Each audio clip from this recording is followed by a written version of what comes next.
Buenas tardes a todos. Muchas gracias por venir a esta sesión que me parece extraordinariamente interesante y la prueba es el interés que ha despertado en todos vosotros. En este colegio que tenemos actividades todos los días y a todas horas, pues esto de decir es interesante, os aseguro que lo decimos a menudo porque es verdad que casi todo es interesante, pero lo de hoy me parece interesante de verdad. ¿Por qué?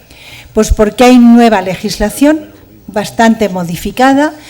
Ha habido un parón tremendo durante 6 o 7 años en actividad en las personas que os dedicáis o nos dedicamos al medio ambiente, pero también es verdad que algún día se acabará esta crisis, lentamente empezará el despegue en el 2014, se notará más en el 2015, en el 2020 será espectacular, hay que sobrevivir y llegar hasta allí. Y hay un montón de proyectos embalsados. Hablamos con grandes empresas que visan en esta casa y les decimos un poco qué proyectos tienen. Realmente hay un montón de proyectos en cartera. Lo que está fallando es la financiación para todo el mundo, para pymes, para empresas medias. Se está exportando mucho. Las exportaciones son fundamentalmente productos industriales, el 36% del PIB son exportaciones y no creáis que lo primero que se exporta es automóviles, que también el primer renglón de exportaciones y muy por delante de todos es bienes de equipo. Después es automóviles, industria química, industria farmacéutica. La industria química española, es verdad que son todo multinacionales, no es toda española, exporta el 60% de la producción. Bueno, pues para que no nos falten problemas, porque esto es la vida de la humanidad, la cosa iba muy bien y ahora se nos ha puesto el precio de energía por las nubes hasta el punto de que estamos realmente preocupadísimos con los costos de la energía para las empresas exportadoras, porque competir con Estados Unidos con su fracking, que ha bajado los precios de la energía eléctrica a la mitad, o con Francia, que está vendiendo por sus nucleares al Reino Unido, Alemania para sus nucleares, pero tiene sus redes de unión con Francia colapsadas porque está importando muchísima electricidad desde Francia. Realmente el medio ambiente va muy ligado a todos estos nuevos proyectos y actividades. Y por lo tanto vamos a ver un poco la nueva legislación, la nueva ley de evaluación de impacto ambiental, donde integra la de planes y programas y la de proyectos. Vamos a ver también la directiva 2010 del 75 de emisiones industriales. Estoy trabajando en medio ambiente desde 1967, desde el Ministerio de Obras Públicas, donde fui directora general de medio ambiente, desde el 79 hasta el 82. Tuve que hacer toda la negociación con la Unión Europea para nuestra incorporación a ella en materia de medio ambiente. Quiero deciros que los temas de medio, y luego he sido eurodiputada, he sido portavoz en las comisiones de investigación y de energía y miembro de la Comisión de Medio Ambiente. Quiero decir que conozco muy bien la inmensa e incumplible legislación de la Unión Europea, pero de toda ella, en mi opinión, tengo para mí que la norma desde el punto de vista técnico y tecnológico más importante que se ha emitido en la Unión Europea es la Directiva de Emisiones Industriales, que nosotros hemos traspuesto al ordenamiento jurídico español en una ley, en el decreto 815, y ahora dice el Ministerio de Medio Ambiente que va a refundir todo eso porque es complicado trabajar de esta manera. Yo suelo trabajar con la directiva, me resulta más cómodo, está más integrada, mejor redactada, pero evidentemente es un cambio inmenso. Ahora bien, ¿vamos a poder cumplir esos niveles tan exigentes? Yo lo dejo sobre la sala, ahora nos lo contarán, y creo que las administraciones públicas tienen un papel muy importante que cumplir. Termino enseguida, pero sí quiero deciros una cosa. Se está hablando de impuestos ambientales en las autonomías que están siendo terroríficas con el único fin de recaudar. No les importa nada proteger el medio ambiente, es para recaudar. En el año 71 yo estaba en el Ministerio de Industria y los funcionarios no querían viajar a ningún sitio porque las dietas que daban no cubrían ni para dormir. Y yo, que siempre me aficionaba a todo, pues yo iba a Ginebra, a la ACP, iba a la Comisión de Medio Ambiente y de Energía de la OCDE y allí aprendí horrores. En el año 71 la OCDE estableció el principio quien contamina paga, que os lo voy a contar una vez más porque todo el mundo lo aplica mal. El principio quien contamina paga, y hay una doctrina amplísima de la OCDE, es no se puede contaminar y el que contamina tiene que tomar las medidas correctoras pertinentes, sean mejores tecnologías o sean medidas correctoras. No es lo mismo instalaciones antiguas que nuevas instalaciones. De tal manera que el costo de esas medidas correctoras lo tiene que pagar. Ese es el principio: quien contamina paga. Desde el 71 hasta ahora ha llovido mucho, la gente no estudia para nada el pasado, Internet es fantástico, pero en Internet tenéis datos de 15 o 20 años, no los anteriores, y la gente entiende el principio: quien contamina paga. Bueno, yo pago una cantidad, sea CO2, sea vertidos al agua, sea por DQO, sea por sólidos en suspensión o sea por emisiones de óxidos de nitrógeno, por lo que sea, y pago unas cantidades. Oigan, no, los que han tomado medidas, como es en atmosférica todo el sector cementero, que en sus 60 hornos ha hecho un esfuerzo inmenso por corregir parte de la contaminación atmosférica, o en el tema de aguas, que se ha hecho bastante menos y muy abandonado. Yo quiero deciros a todos que también tengo para mí que el tema de España en medio ambiente es fundamentalmente el agua. Bueno, vamos a ver cómo evoluciona todo eso, pero quería terminar diciéndoos que en las mejores tecnologías disponibles, concepto que una vez más hemos tomado de Estados Unidos, ellos dicen concepto BAT, Best Available Technologies, y concepto BAT-NET, Best Available Technologies Not Entailing Excessive Cost, que no supongan excesivos costos. Entonces, con el sentido común que tienen los británicos o los Estados Unidos, dicen, bueno, aquí hay que hacer tal cosa, pero esto tiene tal costo que es la desaparición de la empresa. Entonces, vamos a ir por aproximaciones sucesivas, poco a poco vamos a corregir estos deterioros y vamos a ponerle sentido común.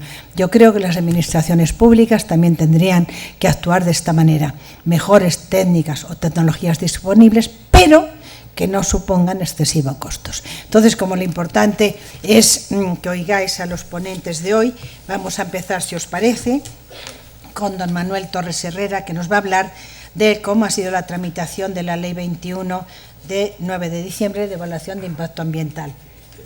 Muy bien. Tú querías... No, ¿quieres un poco leer tú un resumen del currículum? Bien, no, simplemente Manuel es diputado por Santa Cruz de Tenerife y ha sido el ponente de la ley, lo cual quiere decir que es quien mejor nos la puede explicar en este sentido. Pero aparte de ser ingeniero superior de montes, máster en Derecho de la Energía y funcionario de carrera de la Universidad Autónoma de Canarias, ha desempeñado diversos puestos en la viceconsejería de Medio Ambiente, siendo además viceconsejero durante un tiempo también, y actualmente es consejero del Grupo Popular en el Cabildo Insular de Tenerife y diputado en Cortes. Y como digo, ha sido el ponente de la ley. Entonces, cuando quieras, Manuel.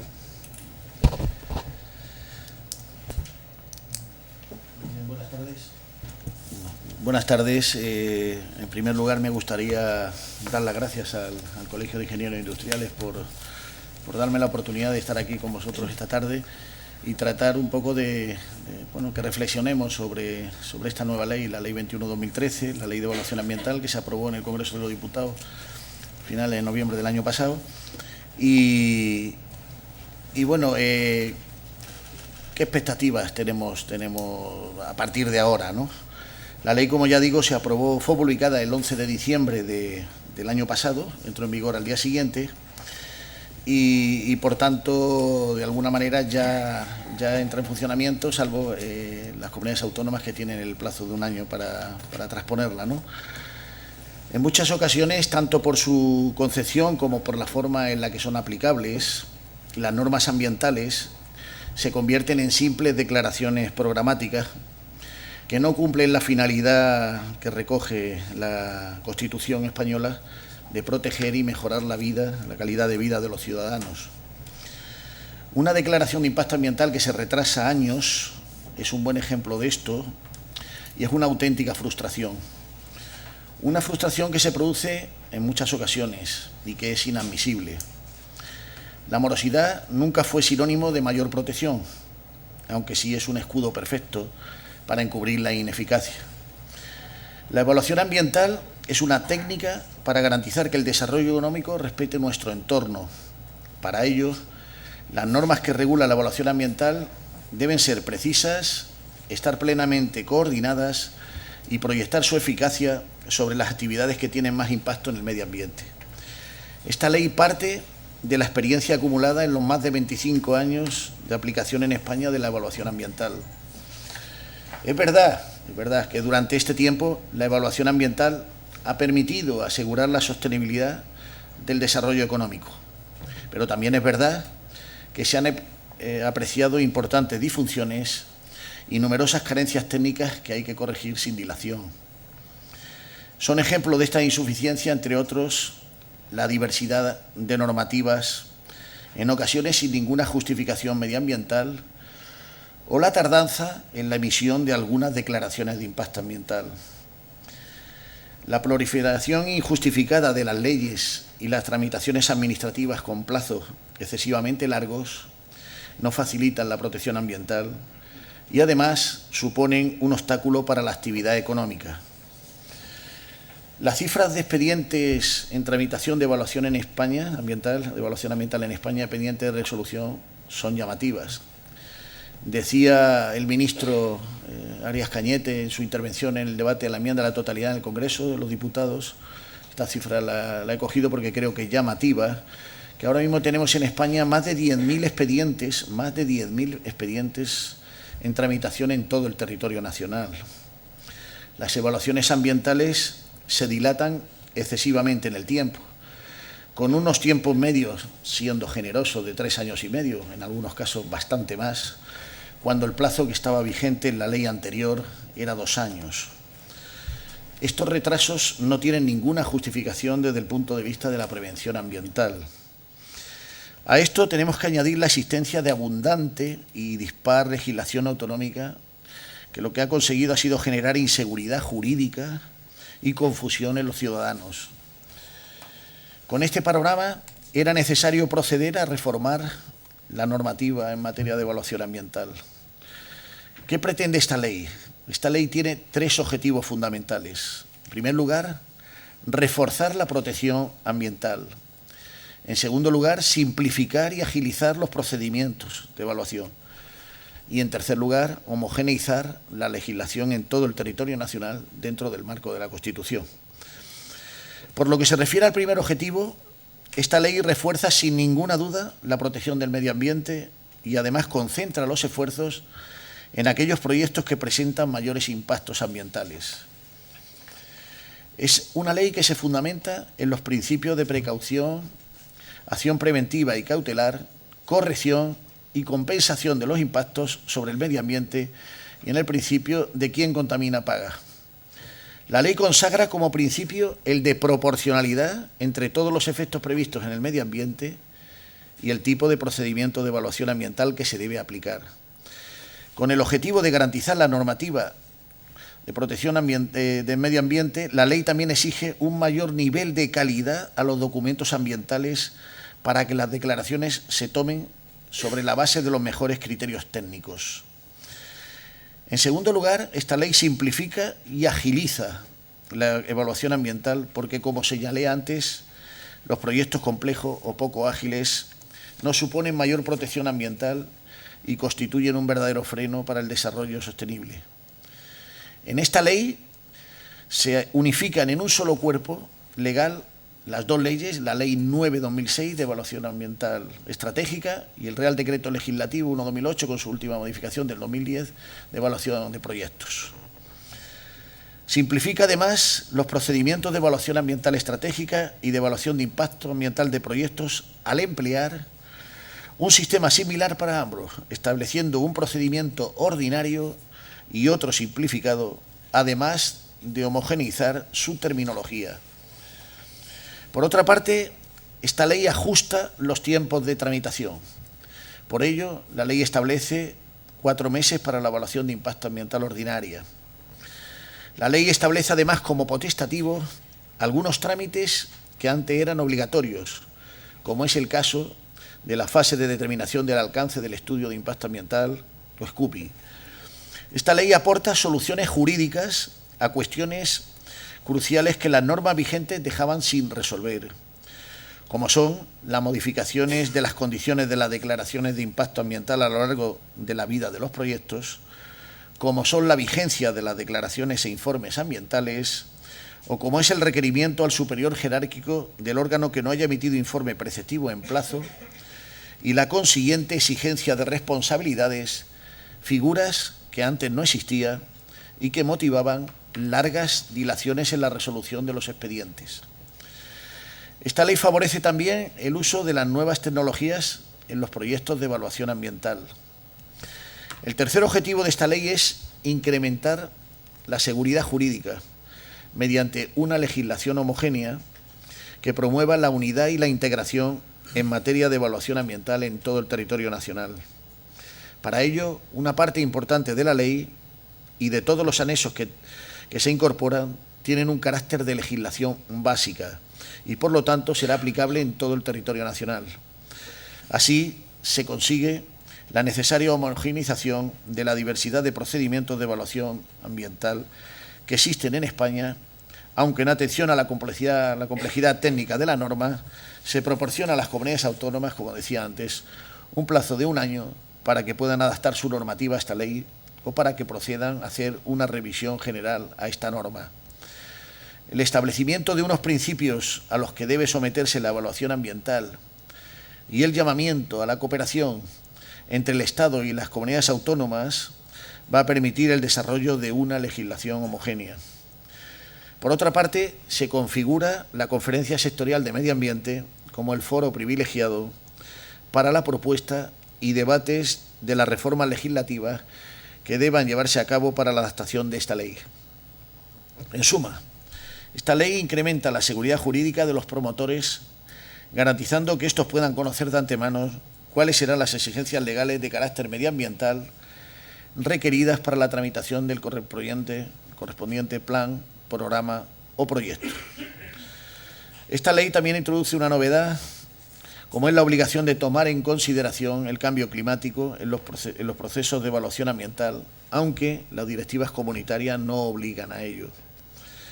Otra novedad que establece la ley es la creación de los bancos de conservación de la naturaleza.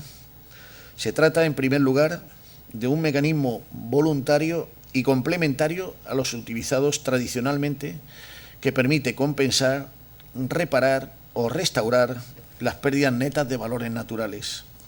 En esta ley se incluyen los elementos esenciales de la figura de los bancos de conservación de la naturaleza, que luego serán objeto de desarrollo reglamentario por el Ministerio de Agricultura, Alimentación y Medio Ambiente.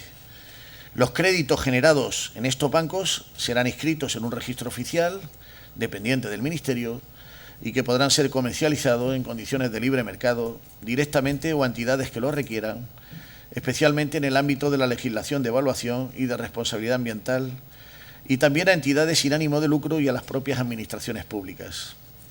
Estos créditos son otorgados de acuerdo a una cuantificación basada en criterios estrictamente biológicos y ecológicos y nunca económicos. Este mecanismo surge de la necesidad de mejorar la eficacia y utilidad de las medidas compensatorias por impactos negativos que pueden provocar pérdidas de valores naturales que no puedan ser evitadas ni reparadas in situ. En realidad, con estas medidas el Ministerio cumple con el Plan Estratégico Estatal del Patrimonio Natural y de la Biodiversidad, que contempla la creación de los bancos de conservación de la biodiversidad y otorga a esta actividad la máxima prioridad. Además, el desarrollo de estos bancos de conservación se encuentra entre las líneas estratégicas europeas en la materia. Los bancos de conservación están implantados en Estados Unidos, donde llevan funcionando desde hace más de 20 años.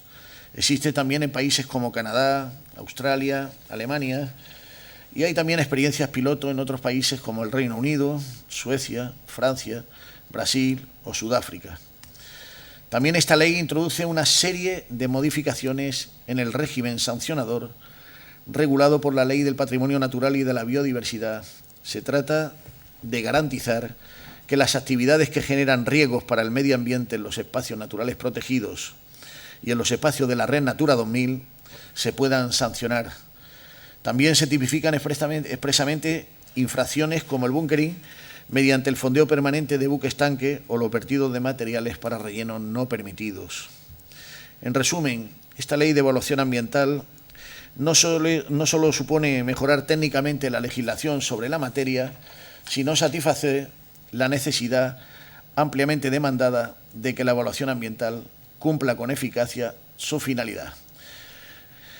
Esta es la intervención que he preparado. Yo quería darle un esbozo de la ley, luego el profesor Romero y la señora Esther Valdivia van a profundizar un poquito más, y luego en el debate, porque yo creo que la ley, que ya me imagino que se la habrán leído, pues será objeto de comentarios. Tampoco he querido cansarles mucho, he dado un poco las líneas de la ley, y luego en el debate pues ya me gustaría que hubiera preguntas pues para aclarar todas aquellas dudas que durante la tramitación de este procedimiento y lo que esperamos de la ley pues pueda salir de aquí, ¿no? Yo, sin más, darle la palabra a la moderadora, a la presidenta, y luego pues en el turno de palabras pues encantado de cualquier cuestión de poderla resolver. Gracias.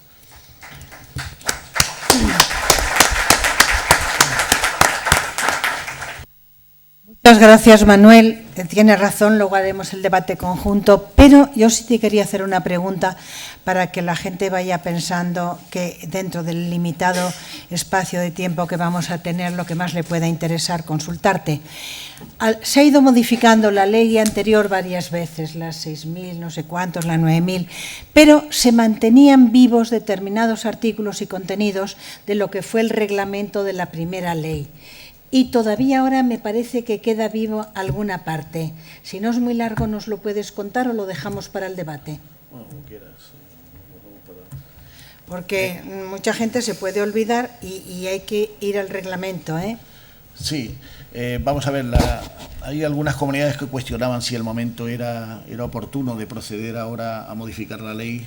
Se llevó por el trámite de urgencia, y si era oportuno o esperar un poquito más, porque la legislación europea se está empezando a modificar.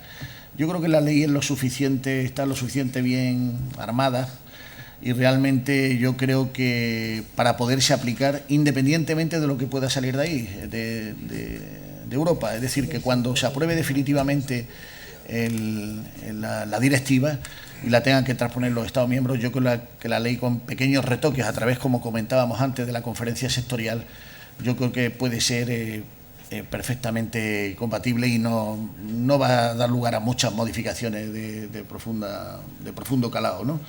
Efectivamente, en algunas cuestiones todavía, ya digo que la directiva está bastante avanzada, se está trabajando en ella, y yo estoy convencido de que no va a suponer, una vez que se apruebe esta directiva, no va a ser un gran problema para el Reino de España en la transposición de la misma, porque yo creo que está bastante adaptada a lo que nos va a deparar esta directiva.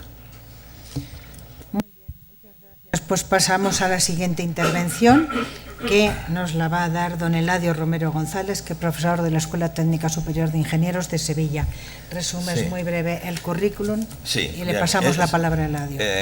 Eladio Romero es diplomado en Ingeniería y Gestión Ambiental, licenciado en Geografía, licenciado en Derecho, doctor por la Universidad de Sevilla en el Departamento de Ingeniería Química y Ambiental, profesor en la Universidad de Sevilla de Impacto y Auditoría Ambiental en Ingeniería Química y en Ingeniería Industrial, y hoy está con nosotros también como coordinador académico de la Cátedra INERCO de Riesgos Ambientales en la Escuela Superior de Ingeniería de la Universidad de Sevilla. Pues cuando quieras, Eladio.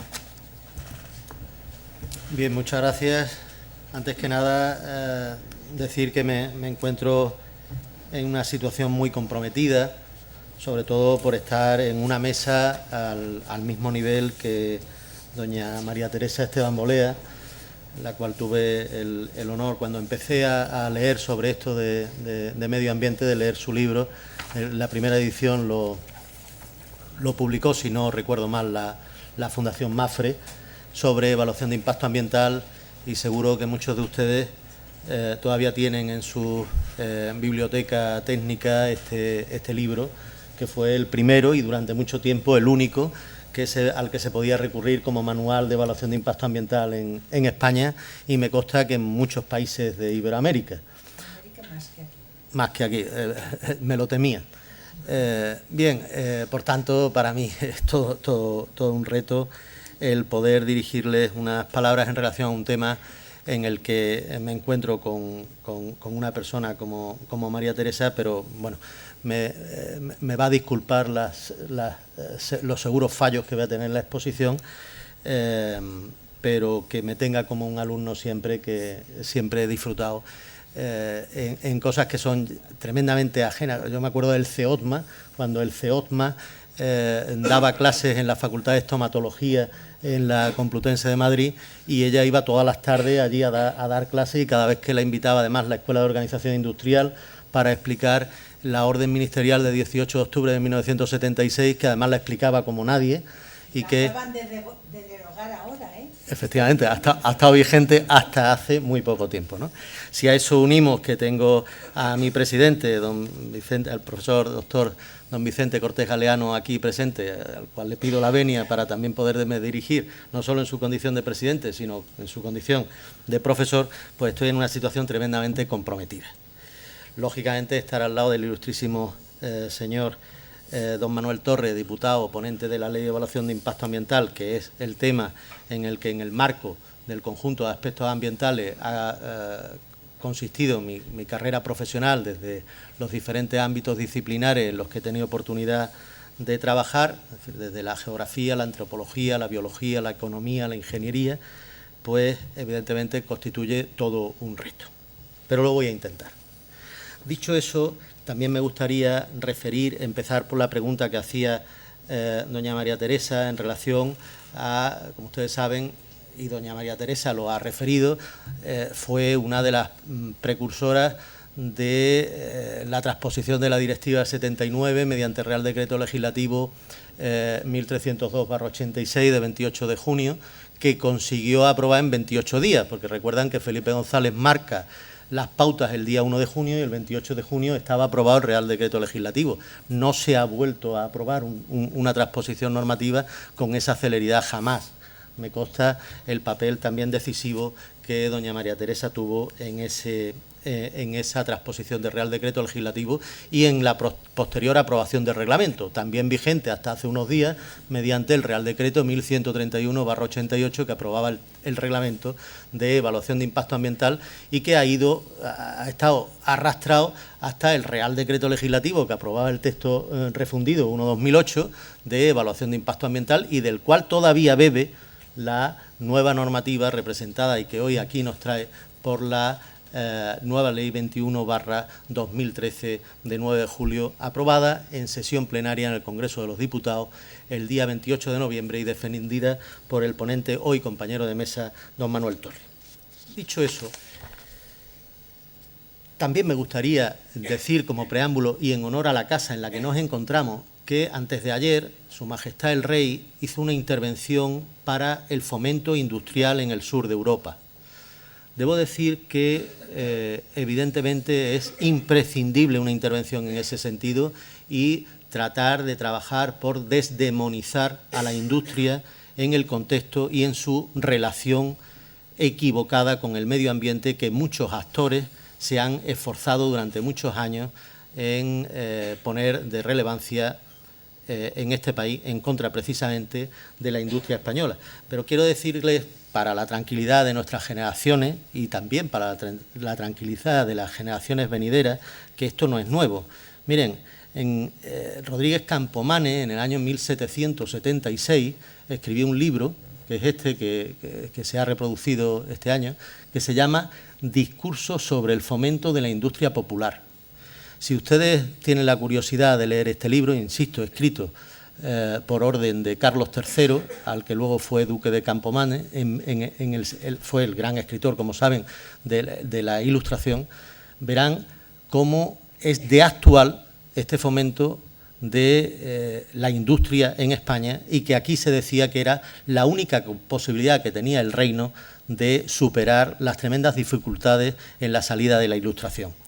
Estoy absolutamente convencido que si ustedes lo leen, no les voy a aburrir, porque además hay pasajes en castellano antiguo, pero tremendamente actuales, como digo, verán cómo la evaluación de impacto ambiental ya estaba incorporada en las palabras de Campomanes en la Ilustración.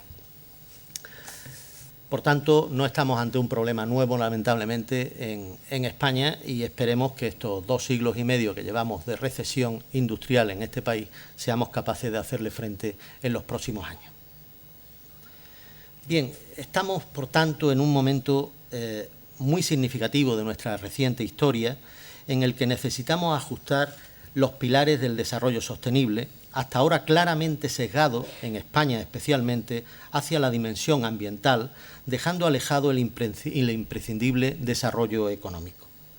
No abundaré sobre esta cuestión, porque estoy completamente de acuerdo con el posicionamiento del diputado Torre en su diagnóstico de la situación que me ha precedido y el tratamiento aplicado.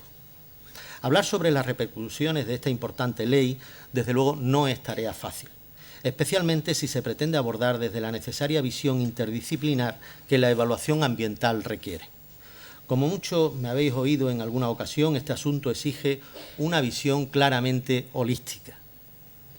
Pero no quiero dejar de referir algunos datos a modo de cuestiones previas en este contexto. Primero, en referencia a aquel momento de transición en el que España se adhiere a la entonces Comunidad Económica Europea, en junio de 1986, como he referido, y que trajo como consecuencia un repertorio normativo en materia ambiental que ni siquiera en el ámbito económico contaba con un elenco tan cuantioso.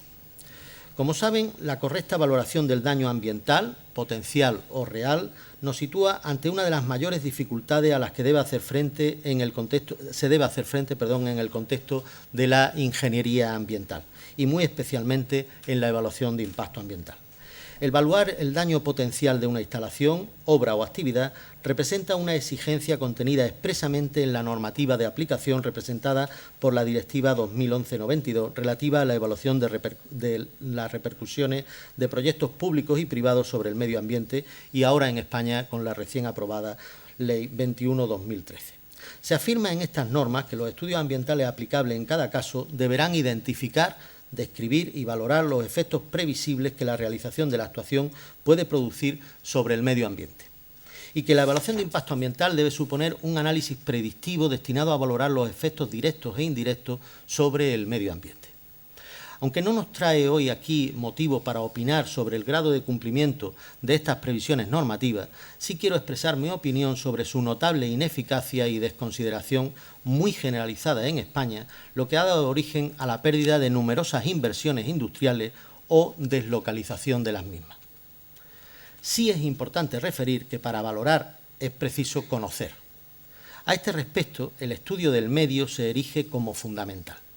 Población, suelo, aire, agua, vegetación, fauna, aspectos sociales, económicos y culturales deben ser analizados junto con el paisaje, o como en España nos gusta llamarlo, el paisanaje, en el denominado estado preoperacional, mal llamado, en mi opinión, a veces, estado cero. Para cada uno de estos factores es necesario evaluar la incidencia del plan, programa o proyecto en función de los vectores de acción que se incorporan al sistema. En mi opinión, la valoración cuantitativa se erige en este caso como fundamental. Hacer mensurables todas y cada una de las interacciones que están presentes en el medio en el que pretendemos intervenir, añadiendo luego las previstas que sean imputables a la acción pretendida. Se establece para esta valoración que deberá ser cuantitativa cuando ello sea posible, pero tanto la directiva como la nueva ley exigen para la evaluación de impacto de los proyectos los datos para identificar y evaluar los principales efectos que el proyecto pueda tener sobre el medio ambiente. Entendemos, por tanto, que los datos difícilmente podrán ser cualitativos. Debe quedar fuera de toda duda la necesidad de que la evaluación de impacto ambiental, que debe realizar la Administración competente, exige una valoración cuantitativa, a partir de datos que debe ofrecer el promotor, público o privado, a través del estudio oportuno de aplicación. Este es, en mi opinión, el principal problema para la valoración del daño medioambiental, la falta de datos existente en España. Recordemos que la evaluación final realizada por el órgano ambiental competente debe pronunciarse en relación con la aceptación o no de los impactos previsibles en forma de autorización administrativa, que siempre es preceptiva y vinculante para el órgano sustantivo, con los matices que ahora se incorporan como consecuencia de la llamada declaración responsable para el inicio de determinadas actividades. Por todo ello, el reto de valorar los efectos administrativos, civiles o penales sobre el medio ambiente ocupa a la comunidad científica, técnica y administrativa desde la misma consideración de la necesidad de la evaluación de impacto ambiental allá por el año 1979 en Europa. Por ello, muchos intentan sistematizar algo que, en mi opinión, es difícilmente sistematizable, debido principalmente a la tremenda diversidad a la que da origen la conjunción de todos los citados factores ambientales, sociales, culturales, económicos y paisajísticos. Visto el contexto de la valoración del potencial daño ambiental en el ámbito administrativo de la prevención, tanto para planes como para programas y proyectos, refiero ahora el de la responsabilidad. Lo primero que debemos asumir es que si se activan los mecanismos de exigencia de responsabilidad es que han fallado los mecanismos de prevención. La legislación sobre responsabilidad ambiental tiene como objeto, como saben, la regulación de la responsabilidad de los operadores de prevenir, evitar y reparar los daños medioambientales de conformidad con el artículo 45 de la Constitución española y con los principios de prevención y de quien contamina paga. La ley también se encarga de definir el daño medioambiental y refiere 4 ámbitos: los daños a las especies silvestres y a los hábitats, los daños a las aguas, los daños a la ribera del mar y a las rías y los daños al suelo. Para ello, daño supone el cambio adverso y mensurable de un recurso natural o el perjuicio de un servicio de recursos naturales. Pero, sinceramente, la norma castra de manera notable su propio objeto cuando aparta de su ámbito los efectos adversos previamente identificados derivados de un acto del operador expresamente autorizado. Y ahí viene su conexión con la autorización en forma de declaración de impacto ambiental. Se comprueba que la ley sería aplicable en cuanto a las especies silvestres y los hábitats exclusivamente a quienes desarrollasen una actividad que no hubiera sido autorizada administrativamente, con lo que es aplicable a escasísimas acciones en España. Se afirma en el nuevo marco regulador de la evaluación ambiental que internacionalmente se reconoce que la evaluación ambiental resulta imprescindible para la protección del medio ambiente. En España se ha reunido ahora en un único texto el régimen jurídico de la evaluación de planes y programas y proyectos y establece un conjunto de disposiciones comunes que aproximan y facilitan la aplicación de ambas regulaciones. Como saben, hasta ahora en el marco de la Ley 9/2006 y el Real Decreto Legislativo 1/2008. De acuerdo con estas premisas, la evaluación ambiental pretende ser un instrumento eficaz para la protección medioambiental. Para alcanzar este objetivo primordial, en España se ha planteado simplificar el procedimiento de evaluación ambiental, incrementar la seguridad jurídica de los operadores y, en íntima relación con este último fin, lograr la concertación de la normativa sobre evaluación ambiental en todo el territorio nacional, marcando, por tanto, el carácter básico de esta ley. Se ha establecido un esquema similar para ambos procedimientos, evaluación ambiental estratégica y evaluación de impacto ambiental, y se ha unificado por fin la terminología.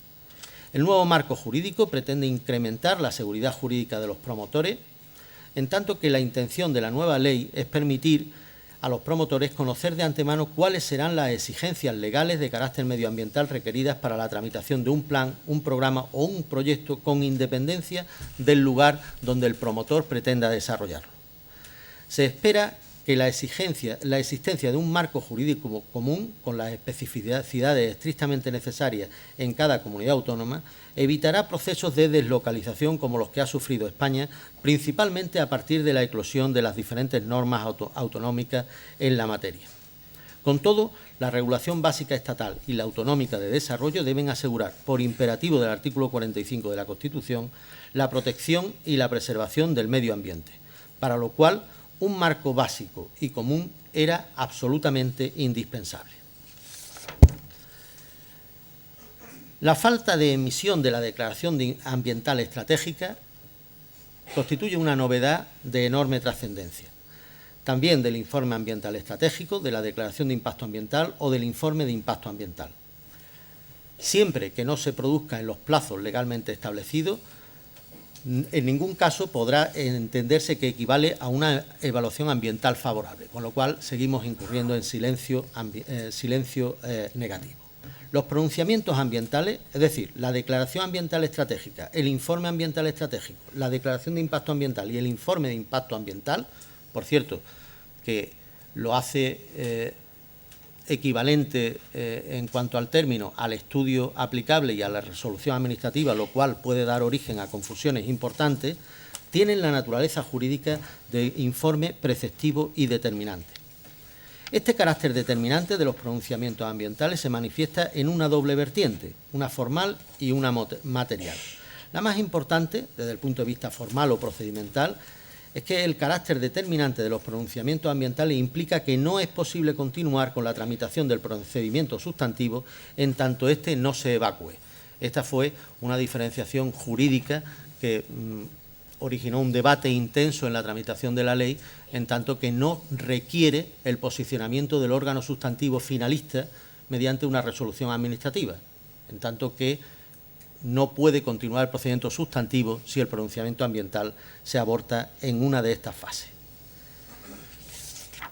Una de las piezas esenciales, por otra parte, de la evaluación ambiental es la consulta a las administraciones públicas afectadas, que constituye también una novedad en lo que se ha denominado la información dirigida. Para evitar demoras que no tienen justificación desde el punto de vista ambiental y conseguir que el procedimiento sea eficaz, la falta de pronunciamiento de las administraciones públicas afectadas no puede, en modo alguno, ralentizar y menos aún paralizar el procedimiento, que podrá continuar siempre y cuando el órgano ambiental disponga de los elementos de juicio suficientes para realizar la evaluación ambiental. Permítanme aquí referir el carácter de concepto jurídicamente indeterminado en cuanto a esos elementos de juicio suficientes.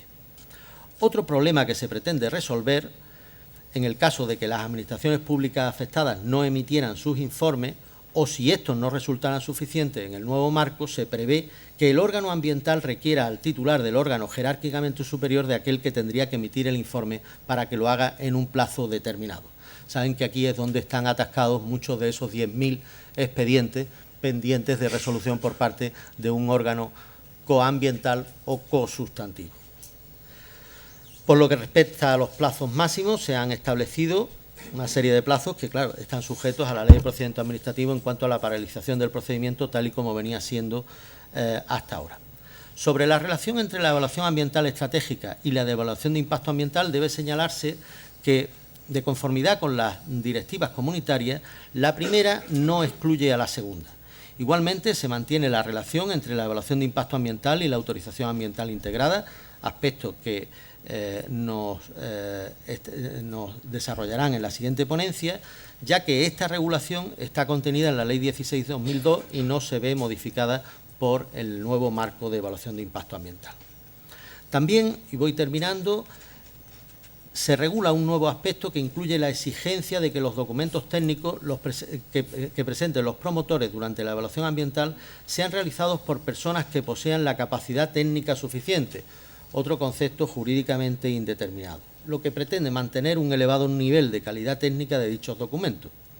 Ya veremos que este es un asunto tremendamente problemático y que debería quedar definitivamente resuelto con la consideración expresa de la cualificación sustantiva y la cualificación ambiental en función de la naturaleza de los proyectos y del territorio en el que estos se inserten. Con independencia de que el órgano sustantivo pueda resolver, de conformidad con la legislación sectorial, la inadmisión meramente formal de la solicitud de adopción, aprobación o autorización del plan, programa o proyecto, si el promotor no hubiese presentado el expediente completo, la nueva ley regula también un trámite de inadmisión de carácter sustantivo o material que tiene como finalidad que los promotores conozcan, desde una fase muy preliminar del procedimiento, que existen fundadas razones para entender que el plan, programa o proyecto no podrá contar con una declaración ambiental favorable. Esto, como saben, ha ocurrido en numerosas ocasiones y ahora la ley viene a establecer el procedimiento para que esto se conozca anticipadamente. Esta resolución de inadmisión declarada por el órgano ambiental afecta exclusivamente a la solicitud de inicio de la evaluación ambiental, tanto estratégica para planes y programas como de impacto, y tanto ordinaria como simplificada, y se dicta sin perjuicio de lo que resuelva el órgano sustantivo, de conformidad con la legislación sectorial sobre la solicitud de adopción, aprobación o autorización del plan, programa o proyecto. Esto supone una novedad de extraordinaria relevancia para las garantías que habitualmente exigen los inversores, temerosos de que por esas llamadas razones evidentes se les deniegue la iniciativa. Termino haciendo una referencia entre esta selección de destacadas novedades que incorpora el nuevo marco normativo en cuanto a la necesaria consideración del cambio climático, para lo cual la ley presume que deberán utilizarse las informaciones y las técnicas que estén disponibles en cada momento. A este respecto, se precisan definir los canales para poder vehicular las acciones contra el cambio climático en el marco de los planes de acción de energía sostenible, que son consecuencia del Pacto Europeo de los Alcaldes contra el Cambio Climático.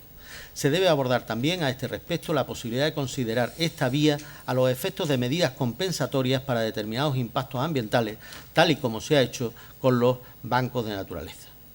Se ha tratado de asimilar la terminología, como ya hemos referido, en cuanto a la evaluación ambiental estratégica con la empleada en la evaluación de impacto ambiental. Y así tenemos para planes y programas la llamada evaluación ambiental estratégica con un procedimiento ordinario que da origen a la resolución administrativa en forma de declaración ambiental estratégica y el procedimiento simplificado en forma de informe ambiental estratégico.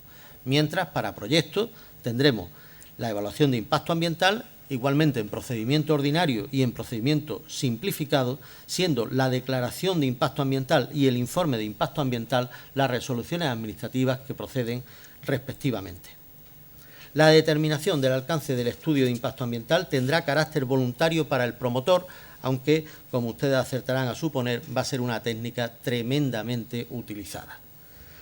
Ya lo contemplaba la Directiva 2011-92, pero hasta ahora no se había regulado ni siquiera por el Real Decreto Legislativo 1/2008. Esta consideración del documento de alcance supone un notable avance en la evaluación ambiental en España, pues hasta ahora, salvo en algunas comunidades autónomas, no se consideraba oportuno. Por último, referiré otros aspectos o cuestiones adicionales sobre las que conviene un tratamiento detallado en cuanto a las novedades que incorpora la nueva ley. Me refiero a los proyectos sometidos a declaración responsable o comunicación previa, cuestión muy importante en el ámbito colegial de proyectos, los planes y programas cofinanciados por la Unión Europea, las obligaciones de información en el marco de la evaluación de los proyectos, la relación de la evaluación ambiental con otras normas sectoriales, se ha referido ya por doña María Teresa, la directa con la de emisiones industriales, la concurrencia y jerarquía de planes o programas y proyectos que se deriven de los mismos, en tanto que, aunque la evaluación del proyecto sigue siendo imprescindible, aun acogida a la preevaluación de un plan o programa, ahora lo que sí se determina claramente es esa vinculación. Es decir, que no se puede denegar un proyecto que ha sido contemplado en el marco de acción de la evaluación de un plan o programa, cosa que también ha contribuido al menos a un 20 o un 30% de esos 10.000 proyectos que hay paralizados.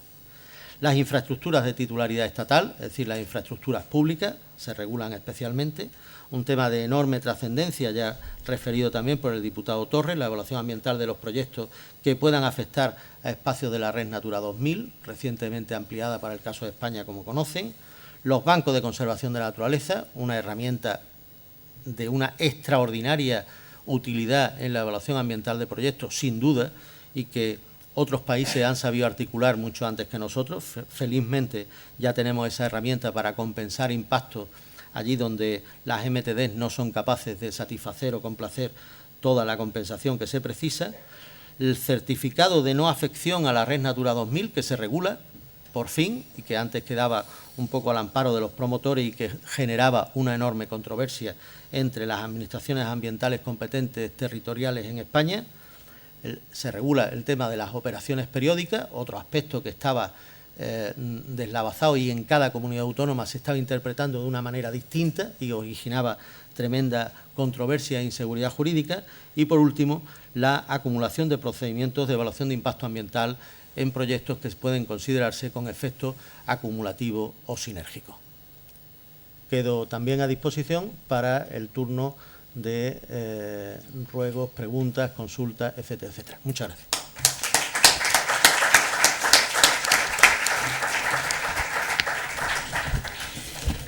Muchas gracias, Eladio. Es verdad, qué interesante la de cosas que hay.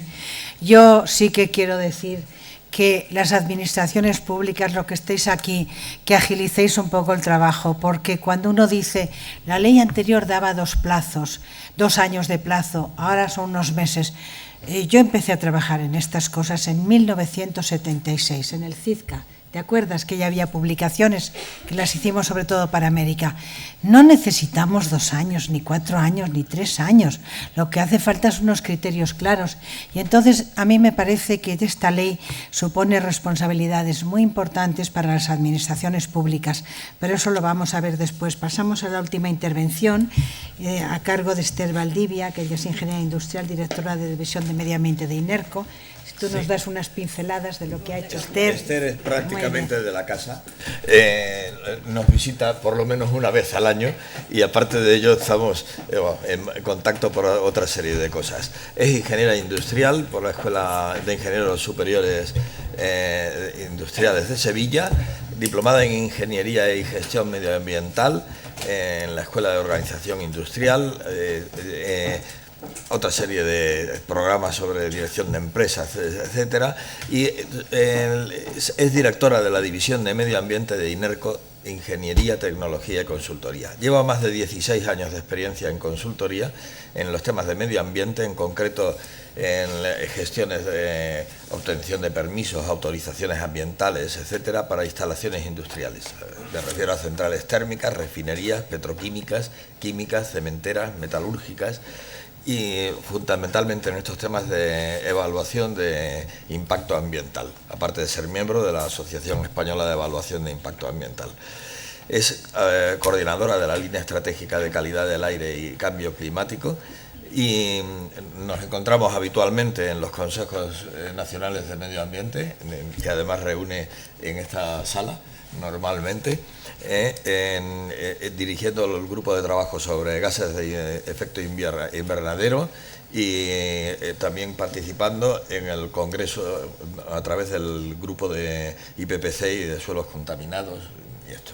Y después también coincidimos, aunque por lados distintos, en la EOI, en la parte de actividades docentes, de los másteres que hay, en donde ella está llevando temas de impacto ambiental, técnicas de evaluación de la huella ambiental, industria y operaciones sostenibles, así como el curso superior de energías renovables. Y bueno, pues ya visto todo lo que estamos hablando, Esther, como siempre, tu palabra. Bueno, muchas gracias ante todo por acogerme de nuevo una vez más y un honor estar en esta mesa. Ya mi predecesor lo ha explicado ampliamente, con lo cual no voy a empezar yo a decir más cosas. Así que permítanme un poco dar las pinceladas de cuestiones más prácticas o del día a día, que es quizá un poco el objeto de dar otra visión de esta nueva legislación. Bueno, me toca entonces hablar de los retos y oportunidades de esta aplicación más práctica de la Ley de Evaluación Ambiental y bueno, sus conexiones con alguna otra normativa, más en particular con la Directiva de Emisiones Industriales, lo que sería la autorización ambiental integrada en España. Y bueno, unas pinceladas sobre fracking, si me permiten, por si alguno está muy acostumbrado a verlo ahora en los medios de comunicación, pues para hablar un poquito sobre ello, no muy profundamente. El contenido, pues, primer punto, muy brevemente, como se ha comentado, pues procede de la empresa INERCO, muchos nos conocen. Para el que no nos conozca, simplemente quería poner el primer punto, no en plan cuestiones comerciales, sino simplemente por la historia que tenemos antes de que hubiera normativa de evaluación de impacto aquí en España, pues ya se hacían estudios de impacto desde la empresa y por lo menos desde ese punto de vista podemos hablar con un poco de conocimiento de causa, adicionalmente a lo que sería nuestra misión, que es el desarrollo industrial sostenible. Como estamos en esta casa también, pues algo que quería poner en evidencia desde qué punto de vista estamos viendo la evaluación de impacto ambiental. El segundo punto sería novedades de la ley. Algunos obviamente se van a repetir con los ponentes anteriores, pero quizás centrándome más en cuestiones más prácticas, como digo. El tercer punto, cuando digo recomendaciones de la Comisión, recomendaciones que aparecieron el pasado 22 de enero relacionadas con la regulación o no del fracking en Europa y las relaciones con la autorización ambiental integrada, pues daría para estar hablando muchas horas aquí. Simplemente esta presentación tiene, digamos, es reducida, tendrán oportunidad también de tener una un poquito más detallada que se podrá distribuir posteriormente a la jornada. Pasando al primer punto, nosotros, bueno, como he comentado, tenemos una amplia experiencia de obtención de permisos. Es algo que se ha repetido aquí como, digamos, cortapisas al desarrollo industrial, el tiempo de obtención de permisos en España. Esta ley, como uno de los objetivos fundamentales, tiene el acortar esos permisos y homogenizar en las comunidades autónomas, algo que nosotros, pues como consultores que ayudan a desarrollar determinados proyectos y especialmente en lo que a mi ámbito de actividad compete es los permisos integrados desde el punto de vista de la obtención de los permisos para una actividad. Uno crítico es el permiso ambiental, empezando por la declaración de impacto ambiental, si procede, y luego pues si son actividades afectadas por la autorización ambiental integrada. Esta gestión integral de todo el proceso, tanto en las autorizaciones iniciales de un nuevo proyecto como en diferentes modificaciones que pueda tener en la actividad, pues es algo que estamos acostumbrados a hacer y realmente a sufrir, entre comillas, junto con los promotores, pues el tiempo de dedicación que se necesita para llevar adelante esos permisos en plazo, que al fin y al cabo se traduce luego en cuestiones económicas y muchas veces de oportunidad. Hay ventanas de oportunidad, promotores que quieren sacar determinados proyectos en este país y nos comparan a veces con otros países, no precisamente el mundo más desarrollado en lo que es la agilidad de los permisos, ¿no? Y eso habría que intentar cambiarlo un poquito.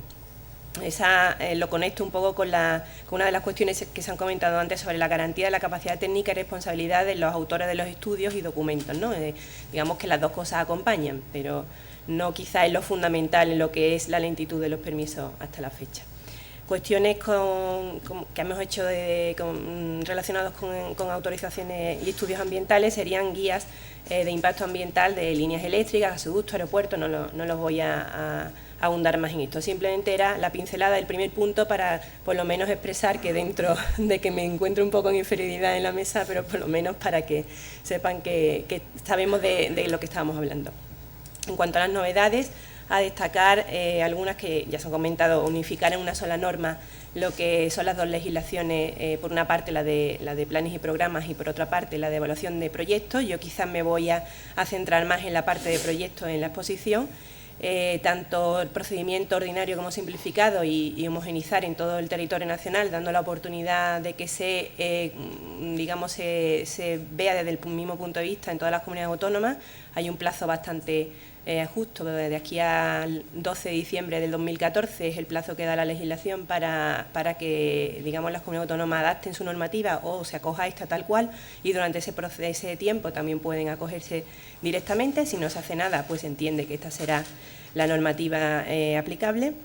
Y los plazos máximos, bueno, en lo que es en proyectos, en la ordinaria serían 4 meses, más 2 si se justifica adecuadamente, y la simplificada 3 meses. El tema de obligación de considerar el cambio climático como una novedad pionera, digamos, en España, y la banca de naturaleza se ha comentado ampliamente aquí, con lo cual no voy a abundar más en ello. Y bueno, los trámites previos para lo que es considerar el alcance que tendría que tener el estudio de impacto ambiental, si son voluntarios para el promotor, también se ha comentado aquí. Informes preceptivos, el órgano autonómico con competencia en medio ambiente, el organismo de cuenca o del dominio público marítimo o terrestre en caso de costas, y patrimonio cultural. La vigencia de las declaraciones de impacto ambiental es algo que también se establece específicamente, no es nuevo, pero sí se establece los 4 años, y luego hablaremos de plazos. Se regula la modificación de condicionado de la declaración de impacto ambiental a solicitud del promotor, era algo que no estaba regulado anteriormente y sí que muchas veces hace falta realizarlo. Se realizan algunos cambios, no son cambios de gran entidad, en lo que son el anexo 1 y 2, el 1 es de sometimiento de forma obligatoria a evaluación de impacto ambiental, y el 2, bueno, pues para ver esos proyectos caso a caso, y se introduce en el fracking, que bueno, lo veremos en un punto posteriormente. Se ha comentado la Conferencia Sectorial del Medio Ambiente por don Manuel, con lo cual no voy a insistir más ahí.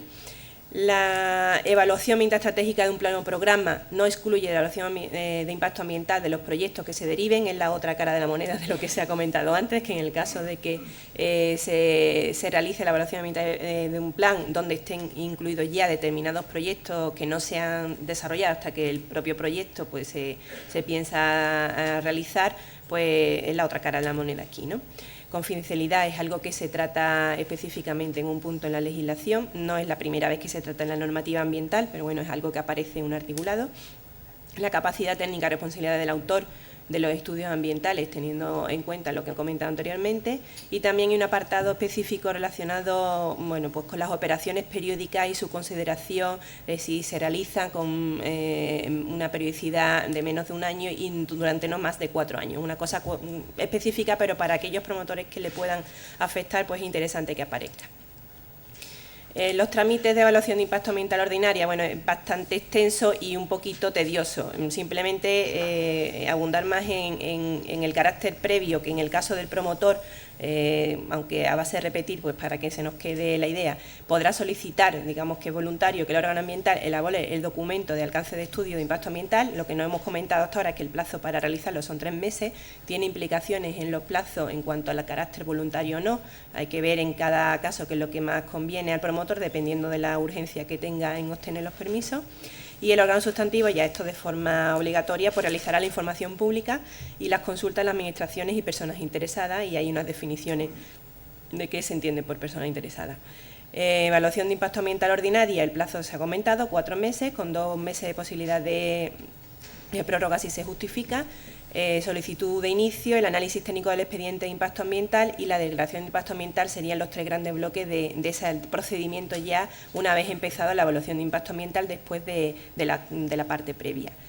El análisis técnico del expediente, como algo a destacar, ya lo ha comentado don Eladio Romero anteriormente, bueno, pues que se especifica aquí el que si no se tiene, o sea, en caso de que no se disponga de los informes necesarios que ya se le han pedido a las diferentes administraciones para considerar que se tiene elementos de juicio suficiente, en el caso de que se considere oportuno, eso está bien determinado, pues entonces se podrá seguir adelante, y si no, pues da unos plazos para requerir, y son muy ajustados, 10 días para requerir al órgano superior de aquel organismo que no haya emitido su informe en plazo, y el plazo que se le da a su vez para que ese órgano competente pues ordene que se realice el informe también son otros 10 días. Digo, porque estamos abundando mucho en los plazos, hemos hablado antes de que tardábamos años, después se están viendo aquí plazos de meses y ahora estamos viendo que hay informes que se requieren en plazo de 10 días, y eso es importante tenerlo en cuenta.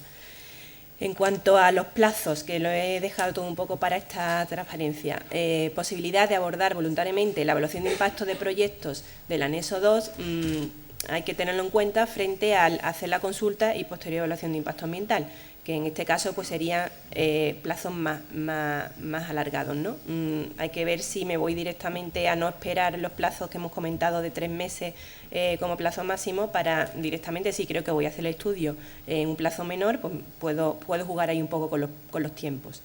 También está el cambio a carácter voluntario del documento inicio, como se ha comentado.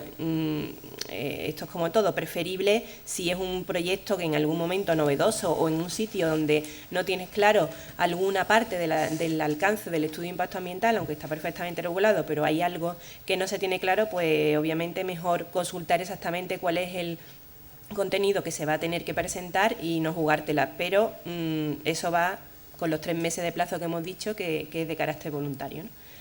Si en el caso de informe ambiental estratégico se concluye la necesidad de evaluación ambiental ordinaria necesaria, pues entonces lo que sí se indica en la ley es que se conservarán las actuaciones del procedimiento simplificado, no se vuelve otra vez a la primera casilla para empezar desde cero. También en el caso de hacer consultas previas, hemos dicho que el carácter es voluntario, pero también es verdad que uno puede hacer las consultas previas y no tener un problema de plazos y no tener preparado en el cajón el estudio de impacto ambiental para presentarlo en el caso de tener mucha urgencia. Con lo cual, bueno, pues te indican que tiene una validez de hasta 1 año para poder presentar o iniciar el procedimiento de la evaluación de impacto ambiental como tal. También se ha comentado la inclusión del análisis sobre afección a Red Natura 2000. Yo creo que eso no hace falta abundar más ahora mismo. Y la modificación de la vigencia de la declaración de impacto ambiental, que antes dejé un poco en el aire hasta ahora, pues 4 años más 2 años tras una consulta intermedia para la actividad para proyectos nuevos, y en el caso de instalaciones existentes, en el sentido de considerarlas ya días ya otorgadas de acuerdo a la disposición transitoria de la ley, pues 6 años en ese caso. Después, lo que he comentado anteriormente, muy importante, transposición por las comunidades autónomas con normativas de evaluación de impacto ambiental, prácticamente todas en un año. Aquí algunas lo van a tener más fácil que otras, en el sentido de que aquellas que más desarrollo legislativo tengan desde el punto de vista ambiental, más conexiones con autorización ambiental integrada o incluso con normativas SEBESO derivados de las conexiones con autorización ambiental integrada, pues va a ser más complicado directamente entender que la ley, prácticamente la ley se puede entender como que no necesita mucho más desarrollo reglamentario, porque por sí regula perfectamente lo que son los trámites de la evaluación de impacto, pero en el caso de proyectos en comunidades autónomas donde indico que hay una profusa legislación ambiental que conecta plazos y los procedimientos de todas estas cuestiones que hemos comentado, evaluación de impacto ambiental, autorización ambiental integrada y temas SEBESO, pues realmente va a ser un poquito más complejo ese entramado, ¿no? Hemos dicho antes que no hay grandes diferencias en cuanto a los anexos de lo que teníamos hasta ahora en la legislación de evaluación de impacto ambiental de proyectos y lo que aparece en esta nueva legislación. En cualquier caso, ya digo que en la presentación que se podrá distribuir después hay una disquisición más pormenorizada de todos los que son grupo por grupo, que digamos, cambios ha habido, a veces a más flexibilidad y otras veces a menos en cuanto a los umbrales, o a nuevas actividades incluidas o no en los diferentes grupos, y aquí solamente he puesto un extracto, no es exhaustivo, ¿no? Por ejemplo, en la industria extractiva pues aparece inclusión del almacenamiento subterráneo de petróleo y gas natural en medio marino, independientemente de los umbrales de extracción, y el famoso fracking, que casi todos creo que habrán oído hablar. Bueno, pues se amplía su utilización para almacenamiento de CO2 o gas y exención de sondeos previos de investigación por factura, y luego vamos a hablar un poquito más del tema, no muy profusamente para dejar tiempo al coloquio. En el grupo 3, industria energética, por ejemplo, pues en este caso se ha incrementado el umbral, y en el caso de almacenamiento de petróleo o productos petroquímicos o químicos se pasa de 100.000 a 200.000 toneladas. O, por ejemplo, los parques eólicos a menos de 2 kilómetros con otro parque autorizado pues aparecen en este grupo, en esta legislación.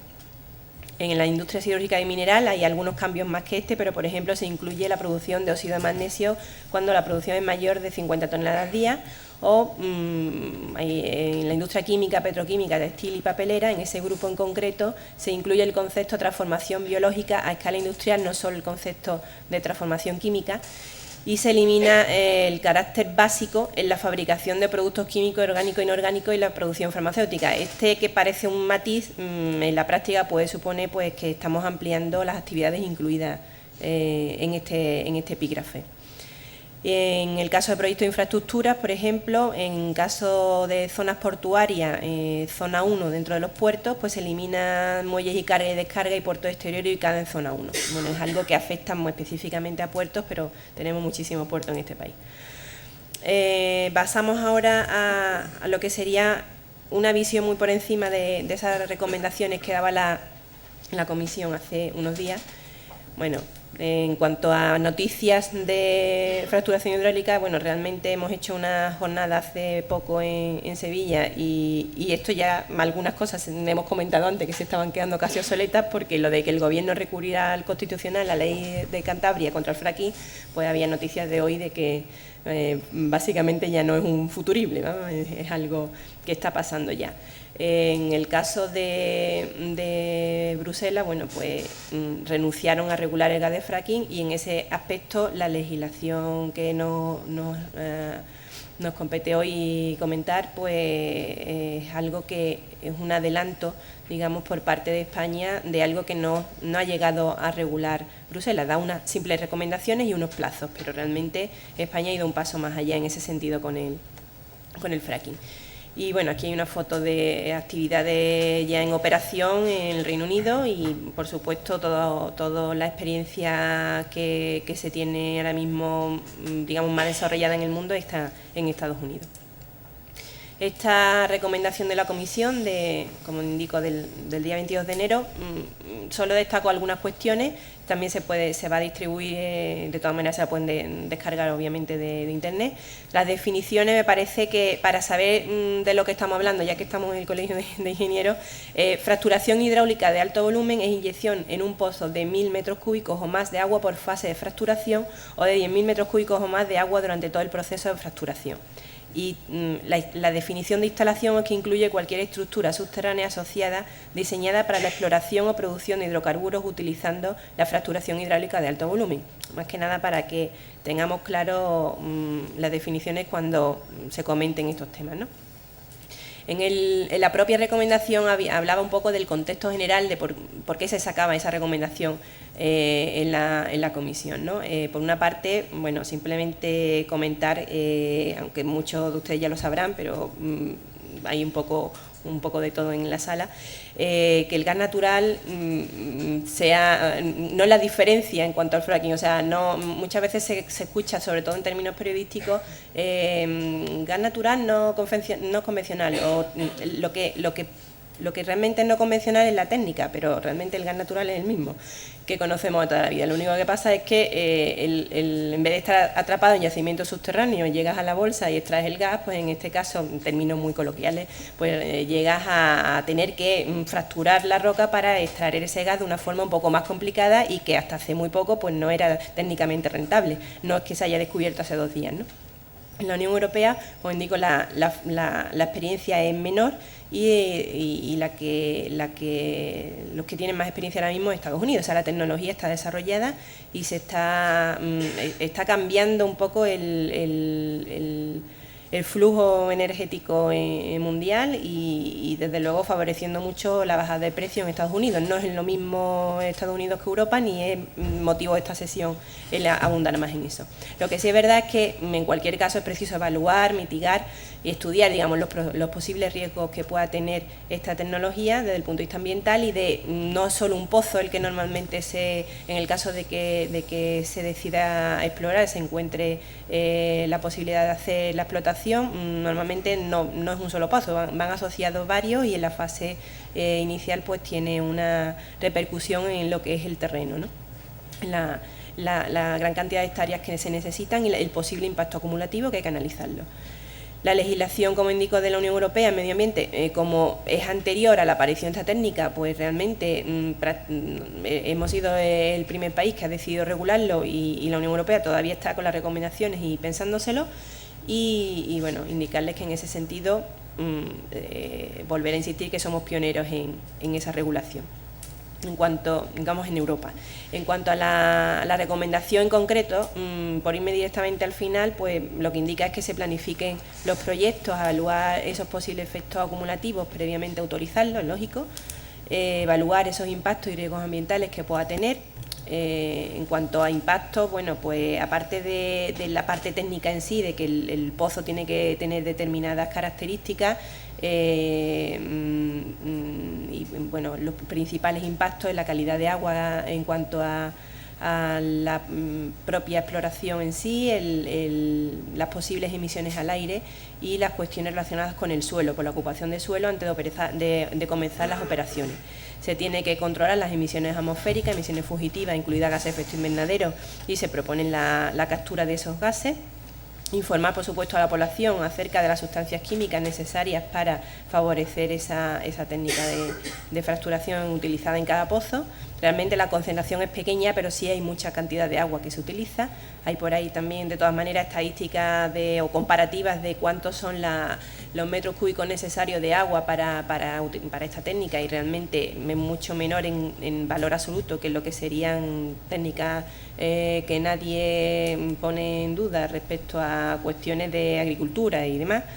Y velar por que los operadores apliquen las mejores prácticas. Se insiste mucho en eso porque obviamente los riesgos se minimizan muchísimo en cuanto a, digamos, la calidad técnica de cómo se realizan estos pozos.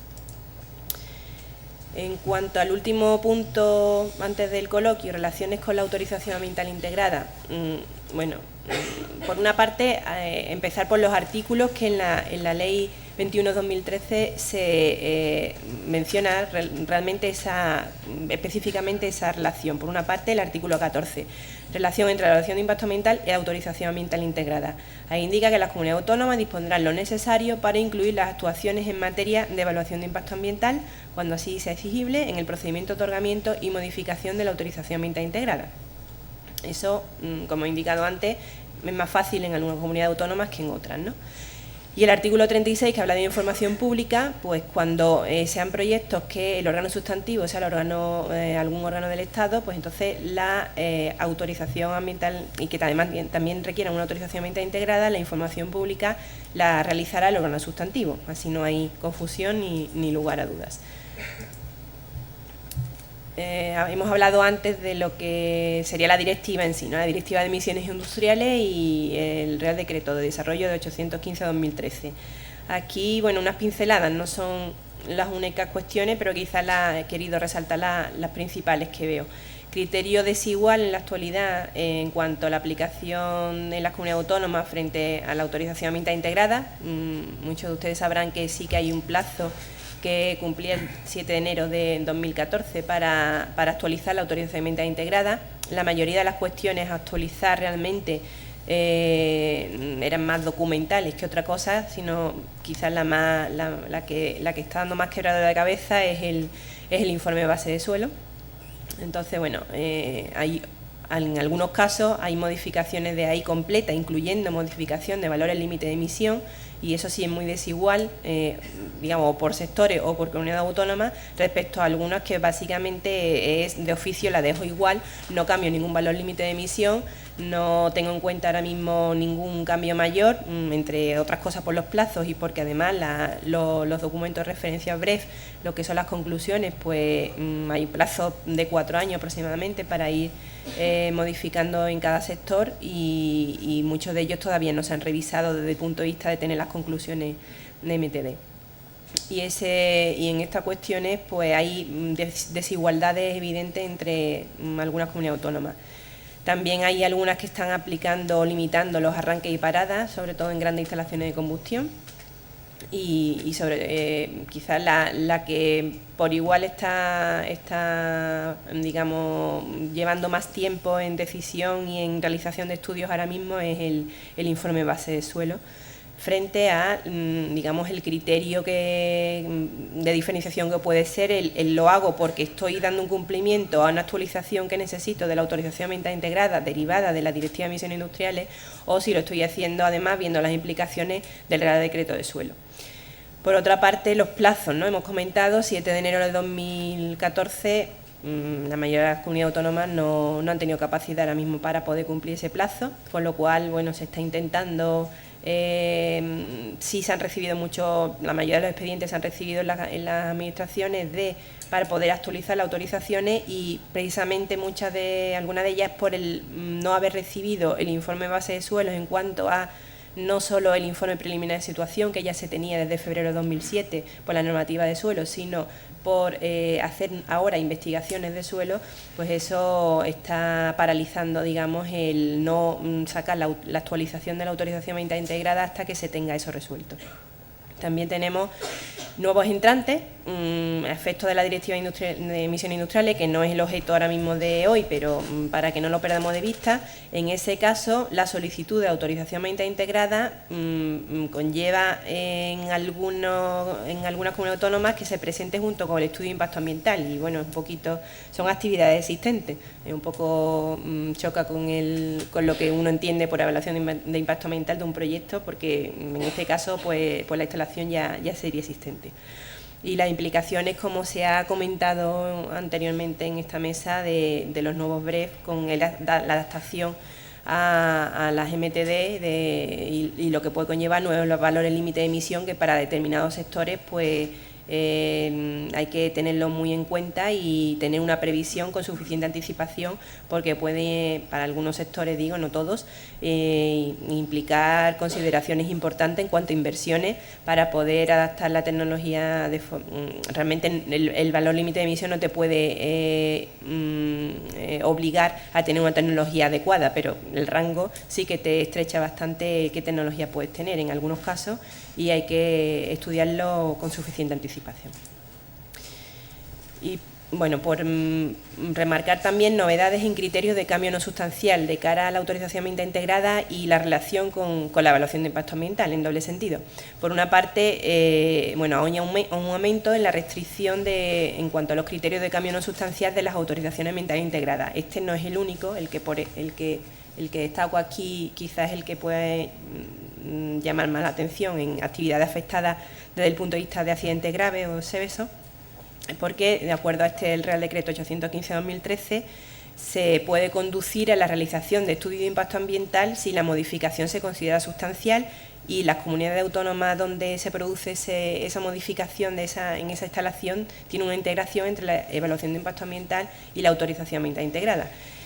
En el caso que indico aquí, bueno, hay otros casos que, para que no se me olvide, lo comentaré. Hay incrementos superiores al 50% en producción o consumo, o incrementos superiores al 25% de la emisión atmosférica de un contaminante por foco de emisión y en el total de la instalación, o incremento en la emisión máxima o concentración de cualquier contaminante autorizado en el vertido o la introducción significativa de otros nuevos, o el incremento en la generación de residuos peligrosos del más del 25%, o si no son peligrosos, más del 50%. Pero quizá la que destaco aquí, en el caso, como indico, de actividades afectadas por cuestiones relacionadas a normativas SEBESO, es la elaboración o modificación de informes de seguridad o planes de emergencia por introducción de nuevas sustancias peligrosas o aumentos existentes. Es decir, que se tenga cuidado, porque a lo mejor no es algo que de forma natural uno piensa que le va a llevar a que tenga una modificación sustancial de la AI, que por lo tanto, teniendo también en cuenta que el último punto que indicó ahí, ¿no?, la consideración del cambio sustancial si el proyecto conlleva la afección por la normativa de evaluación de impacto ambiental, en el doble sentido. Bueno, por mi parte, indicarles que aquel que se haya apuntado directamente en el colegio y quiera disponer de las presentaciones y los que se ha comentado durante la sesión de hoy, pues ahí tiene un correo electrónico en el cual se puede solicitar. El que se haya inscrito directamente a través de la página de INERCO, pues ya se le enviará directamente. Así que...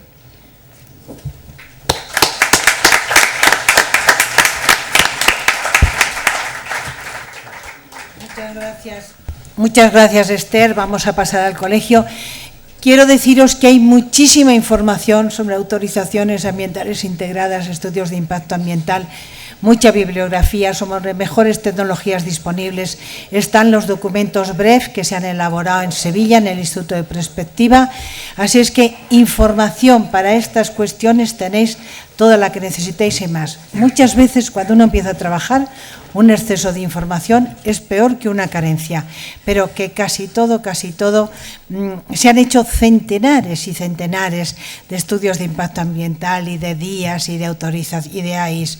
Por lo tanto, eso también es una ayuda.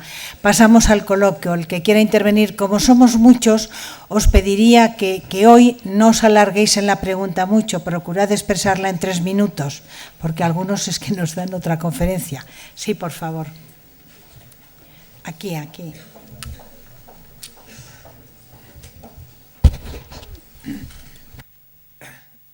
Buenas tardes, soy Rogelio Mesa de la Dirección de Medio Ambiente de Endesa. Una pregunta, bueno, felicitar primero a los ponentes y para ir ya al grano, a don Manuel Torres, una preguntita a ver si nos ayuda a una cuestión que se puede plantear a raíz de la ley. Comentabas que se le da un año a las comunidades autónomas para que actualicen o de alguna forma adapten su ley autonómica a la ley básica. ¿Qué pasa si al cabo del año pues no se adapta esa ley autonómica? Y no me refiero a temas que evidentemente, si coincide con la ley básica, está claro que prevalece lo que diga la básica, sino a temas que no contemple la ley básica y sean pues más restrictivas en la ley autonómica. Pongo un ejemplo claro. En un proyecto que que por el anexo de la ley autonómica sea aplicable la evaluación de impacto y en la básica no. ¿Qué pasaría al año si no se adapta esa ley autonómica? ¿Quedaría sin vigor? ¿Qué puede pasar? Hombre, vamos a ver, en este año, si a finales del año en Canarias en concreto, no se transpone la ley nacional, no la adaptan, la ley 1190, que es la de evaluación de impacto ambiental de Canarias, no la adaptan a esta legislación, pues evidentemente ya empieza a funcionar. En aquellos aspectos en los que la ley nacional no entre, pues bueno, de alguna manera seguirá teniendo, entre comillas, vigencia, porque ante una, siempre y cuando no suponga bajar el listón ambiental con respecto a la legislación nacional. Bueno, este es el momento de la comunidad autónoma de establecer umbrales y realmente yo creo que hacía falta, y estoy hablando desde Canarias, que la conozco, soy el jefe de servicio de evaluación ambiental de proyectos de la comunidad autónoma. Hace años que llevábamos demandando esta de alguna manera, antes de esta ley nacional, que se adaptara, ¿no?, sobre todo que Canarias estableciera aquellos umbrales que estábamos viendo que hacían falta, ¿no?, desde la comunidad autónoma. No se ha hecho.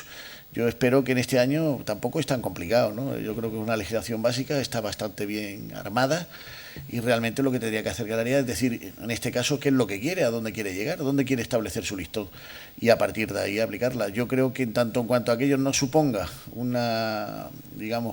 bajar el nivel de lo que es la legislación básica, yo creo que seguirá vigente la Canaria, pero bueno, en aquellos que no vayan en contradicción con la legislación nacional. Pero yo creo que este es el momento ahora de ya sí o sí de establecer umbrales y desde luego lo tienen fácil, ¿no? Un procedimiento. De hecho ya están trabajando en ello, llevan un tiempo trabajando en ello, pero todavía no lo han sacado, ¿no? Yo creo que tienen todo el año por delante y esperemos que sepan adaptarse. Y si no, pues bueno, pues en aquellos sitios donde no sea, como ya digo, suponer bajar el listón, es decir, los umbrales que establece la ley nacional, pues bueno, pues entenderá que podría seguir existiendo la de Canarias. Yo querría añadir lo siguiente. De evaluación de impacto ambiental me parece que todos los que estamos aquí lo sabemos casi todo. Y las administraciones también. Por encima de todo prima la ley nacional. Es decir, podrán poner niveles más estrictos, mayor exigencia en vertidos, pero no pueden cambiar la ley de arriba abajo. Por lo tanto, mientras no haya una modificación de las leyes autonómicas, lo que rige es la ley nacional y no tienes obligación de cumplir nada más. Entonces, una consulta al órgano sustantivo y al órgano ambiental de la administración autonómica tampoco te supone ningún esfuerzo, pero yo entiendo, y mira que he hecho y he manejado legislación en mi vida, que lo que prima son las normas según la jerarquía, y la jerarquía por encima de todo, mientras no haya otras, es la ley nacional. ¿Más preguntas?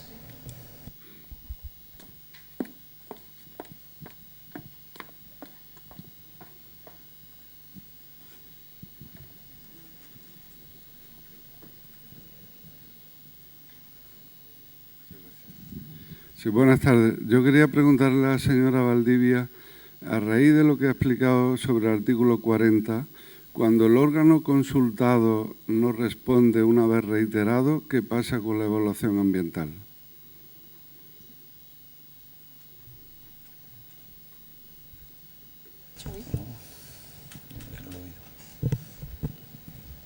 Vamos a ver, se refiere a que dentro del procedimiento el órgano sustantivo requiere informes a las diferentes administraciones y una de ellas o algunas no responda el informe preceptivo. Entonces, por una parte puede considerar el órgano ambiental que tiene a su juicio información suficiente, que es lo que se ha comentado aquí, con lo cual puede seguir adelante el procedimiento sin necesidad de esperar ese informe, pero imaginemos que el órgano ambiental considera que sí es, digamos que no tiene elementos de juicio suficientes como para poder emitir esa declaración de impacto. Antes de seguir el procedimiento puede ir al órgano jerárquicamente superior al que tenía que haber emitido el informe y que no lo hizo, y entonces tiene un plazo de 10 días desde que recibe ese requisito para, a su vez, reiterarle en otros 10 días de plazo como máximo a ese órgano que no emitió el informe, pues que lo realice. Digamos que eso se regula y antes no estaba regulado. Si quiere alguien aportar Claro, algo pero más. quiero decir Sí. que si no se responde, independientemente de las responsabilidades jurídicas o legales, ¿se paraliza el procedimiento de evaluación? Porque tal como está la ley redactada... Eladio nos va a aclarar algo más. No, simplemente es que lo que ha preguntado en la causa finalista, lo que introduce de novedad es que no paraliza el procedimiento, es decir, que continúa. Si no hay respuesta, continúa el procedimiento. Lo que ocurría hasta ahora es que había una condescendencia y no había plazo. Es decir, hay procedimientos que llevan 3 años esperando la respuesta de un órgano ambiental y no se puede culminar el procedimiento, porque la Ley de Procedimiento Administrativo no da ninguna oquedad para para archivar el procedimiento. En este caso, lo que hace la ley, en este sentido, es dar esas 2 oportunidades de responder y, si no responde, continúa el procedimiento. Pero es que, además, hay otra novedad que se introduce en otro artículo, y es que si la presentan fuera de plazo, no se tendrá en cuenta. Sí, al hilo de lo que comenta... Ya, perdone, pero no dice la ley que continúa el procedimiento. Dice que uno puede ir por la vía jurisdiccional. No, lo que comenta, lo que dice la ley es que establece un plazo para requerir al superior jerárquico. Es decir, desde la Administración nos encontrábamos siempre el mismo problema. Es decir, desde que empezaba el procedimiento hasta que terminaba, que en muchos casos los expedientes ni se terminaban. Yo tengo expedientes en la consejería, he pasado a servicios especiales hace un par de años y siguen ahí parados desde hace 8 años, pero parados en el sentido de que no se ha cerrado el expediente administrativo. Esto no puede ser, esto no es serio. Es decir, ¿por qué ocurría esto? Pues porque muchas veces, no a la hora de pedir informes, no solamente ahí, pero que informes que eran, de alguna manera, como ahora se establece la ley, por ejemplo, un informe que en Canarias es preceptivo por la Ley de Patrimonio Histórico, por ejemplo, de informe de patrimonio histórico del Cabildo, de los cabildos insulares, que son los que tienen recogida esa competencia, pues realmente no, desde la Administración Ambiental no te atrevías a continuar con el procedimiento, pues porque luego a lo mejor te metías en un problema que iba a hacer al final complicar las cosas. Y al final, pues otra Administración se tomaba el tiempo que quería, muchas veces reiterado. Yo personalmente llamaba al compañero jefe de servicio, oye, que este es un tema, mira que llevamos ya con este tema y ya es que no podemos esperar más. Casi por favor le pedía para que metieran informe, ¿no? Entonces, estas cosas ya la ley las solventa de la manera que, bueno, que aparte de la responsabilidad en la que pueda incurrir la Administración que no conteste, si el órgano ambiental ya tiene elementos de juicio, tira para adelante y continúa con el procedimiento. Esto es así. Hasta entonces, ¿qué se hacía? Bueno, pues estábamos en una dinámica de tranquilidad administrativa que era preocupante, ¿no? Muchas veces desde la Administración veía, no puede ser, ¿no? Estos plazos que hemos hablado antes, tantos años para emitir una declaración de impacto, era un poco culpa de todo, ¿no? Es decir, tal y como estaba montado el sistema y bueno, como el silencio de alguna manera, pues ya había jurisprudencia en el sentido de que se estaba forzando el ordenamiento jurídico, porque esto es un tema, el tema ambiental afecta a los ciudadanos, al común de los ciudadanos, y bueno, pues de alguna manera ya los tribunales se pronunciaron de que el silencio pues no iba a estar en favor del promotor. Por tanto, esto muchas veces pues te daba tranquilidad de la Administración Ambiental a no haberte apremiado, pero bueno, ya la ley ahora de alguna manera ya lo recoge, es decir, se le da un tiempo, se requiere al superior jerárquico un plazo, no para procedimiento, como ha dicho el profesor Romero, y seguimos para adelante con el procedimiento, siempre y cuando, evidentemente, la Administración Ambiental entiende que tenemos elementos de juicio para continuar con el procedimiento. Yo creo... No, perdón, yo solo era un segundo, porque no voy a interrumpir más. Pero creo que con eso no se cierra el proceso. Es decir, que si el órgano jerárquico superior no responde, el proceso queda abierto, igual que estaba antes. Lo que tenía que haber dicho la ley es que si no responden, se entienden que no se oponen. Porque lo que va a pasar es lo mismo que pasaba antes, que no van a ir adelante los proyectos. Y lo mismo que hay 10.000 ahora, como han dicho, pues va a seguir habiendo 10.000, porque aunque se recurra al órgano jerárquico superior, no van a responder. Y luego tiene una empresa que irse por la vía jurisdiccional a poner demandas, que lo que quieren las empresas no es poner demandas, sino desarrollar proyectos. Yo, si me permites, te diré que hay que releer la ley. En algún punto sí que sigue el criterio de silencio administrativo, de negación de la autorización y de la DIA, lo cual a mí me parece fatal. Entonces, yo creo que nos ayudaríais mucho, Manuel y Eladio y Esther, si nos dijerais cuál es la sentencia del Supremo que hace referencia a esto que has estado mencionando, porque nosotros en otros temas estamos repartiendo sentencias del Supremo sobre otros aspectos, no de medio ambiente, en general, y nos están resultando de mucha utilidad.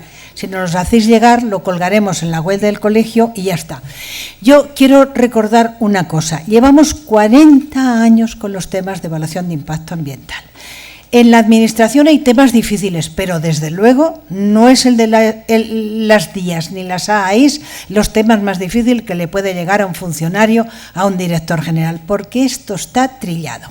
Por otra parte, cuando alguna empresa, algún particular, algún autónomo, quien sea, para una actividad, presenta el estudio preliminar o las consultas preliminares o la memoria inicial resumida para este estudio, ya ha pensado dónde se va a instalar, cuál es la inversión. Y claro, tener unos intereses intercalarios de años y tener unas cantidades económicas retenidas es un pecado de lesa majestad, porque realmente el problema de España es el empleo y no puede ser que esto paralice proyectos, los que no tienen sentido, que inmediatamente en 15 días le digan va a tener usted una DIA negativa. Se lo dicen por teléfono, se lo dicen oficialmente, pero no tener a la gente esperando. Allí había otra pregunta. Hola, buenas tardes. En primer lugar, felicitar por la ponencia y quería saber si esta ley va a solucionar una situación que yo he visto varias veces. Voy a intentar resumirlo rápidamente. Cuando una empresa o un titular solicitaba una concesión en un organismo de Cuenca, ¿vale?, por ejemplo, con la apertura de un pozo, nos encontrábamos con que cuando el organismo de Cuenca pedía un informe preceptivo al organismo ambiental de la comunidad autónoma, esta comunidad autónoma decía que por su legislación autonómica esa realización del sondeo del pozo tenía que someterse a evaluación de impacto ambiental, cuando a lo mejor incluso la propia empresa, su actividad ya tenía la preceptiva DIA, y que además consideraba que el órgano sustantivo era la propia Confederación Hidrográfica. Entonces, esto ha generado y no se seguirá generando problemas porque digamos que ese informe de la comunidad autónoma, por cierto, del mismo partido político que del Gobierno del Estado, pues se tenía que enviar informe al Ministerio de Medio Ambiente y eso había generado muchos casos que los expedientes de concesión tuviesen que archivarse hasta que no hubiese una, digamos, decisión tomada por parte de los organismos ambientales. Me gustaría saber si con esta nueva ley este problema tan específico se va a solucionar o no. Gracias.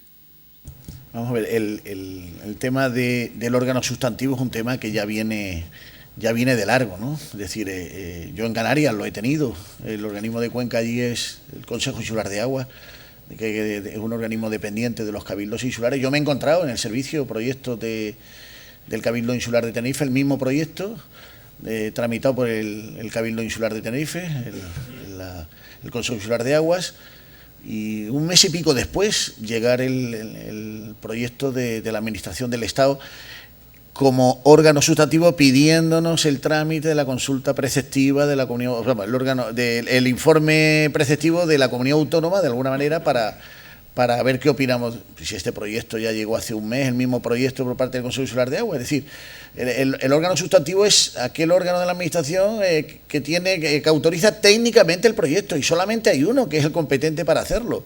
Otra cosa es que estemos enredando y estemos pensando, no, la competencia es mía, la competencia es mía, la competencia es mía. No. Y en aquel caso le devolvimos al Cabildo Insular de Tenerife el proyecto porque el órgano competente, y así se lo hicimos llegar en el escrito, en este caso era la Administración Central del Estado y por tanto era lo único. No, es que, bueno, de alguna manera tenían financiación y lo que querían era asegurar que el proyecto se iniciara lo antes posible y lo lanzaban desde distintos sitios, pero vamos, yo creo que el órgano sustantivo, que es un tema que en algunos casos se ha presentado digamos, a un tema competencial, pero yo creo que si no tenemos claro dónde se inicia el procedimiento, mal estamos, porque al final la declaración de impacto al final va a terminar yendo al órgano sustantivo. Es decir, el órgano sustantivo no puede hacer nada sino esperar a que el órgano ambiental se pronuncie con la DIA. Entonces, si empezamos mal el procedimiento, pues bueno, pues es un procedimiento que está totalmente viciado en su entrada. Es decir, el órgano sustantivo es el que concede técnicamente la autorización al proyecto. Y punto. Y a partir de ahí, si no tenemos claro dónde está la competencia, pues mal andamos, pero solamente puede haber uno, ¿no? Esto ha sido en muchas reuniones con el Estado, digamos, debatido en determinadas cuestiones. Por ejemplo, me viene a la cabeza quién era competente, por ejemplo, en temas de incendios forestales, pues para una ley superficie, en una superficie forestal, pues para helicópteros de incendio, quién era el que tenía, que si era la Administración Central del Estado a través de Fomento, de Aviación Civil, o era la Comunidad Autónoma. Es decir, en algunos casos, pero vamos, yo creo que esto está técnicamente claro desde el punto de vista de quién autoriza el proyecto, y ahí se debe iniciar el procedimiento y ahí debe de concluir, ¿no? Una vez que la DIA salga, ¿no? Si estamos desenfocando el tema desde el principio, pues bueno, pues ya todo lo demás que venga puede ser nulo. Y evidentemente si alguien en un momento determinado insistiera en ello, lo recurriera y tal, pues lógicamente podría tumbar todo el procedimiento. Y si ya de por sí tenemos un procedimiento que es excesivamente largo, si encima lo hemos iniciado mal, que bueno, que a mí no me extrañaría nada que se hubieran emitido declaraciones por órganos manifiestamente incompetente, en el sentido de, bueno, pues si hubiera llegado a la administración, lo hubieran emitido y, bueno, nadie hubiera dicho nada.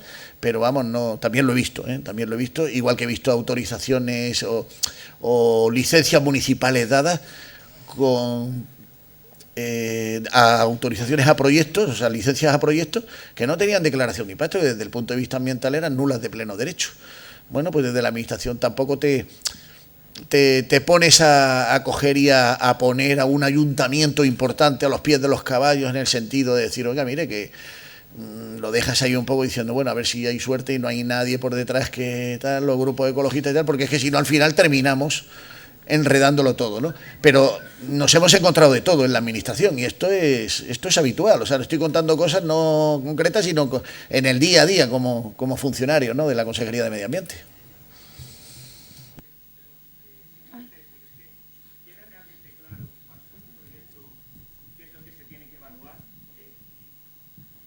Quiero decir, es que a mí lo que no me parece lógico es que si alguien, por ejemplo, quiere hacer una industria o quiere construir una industria, el órgano sustantivo de esa industria, depende de las competencias, pero entiendo que es la comunidad autónoma. O, por ejemplo, más fácil, si alguien quiere regar 20 hectáreas de lo que sea, de un cultivo de regadío, yo entiendo lo que tiene que evaluarse ambientalmente es ese uso agrícola, ¿no? No como tal, específicamente, la realización de un pozo para sacar agua. Se tiene que evaluar la actividad.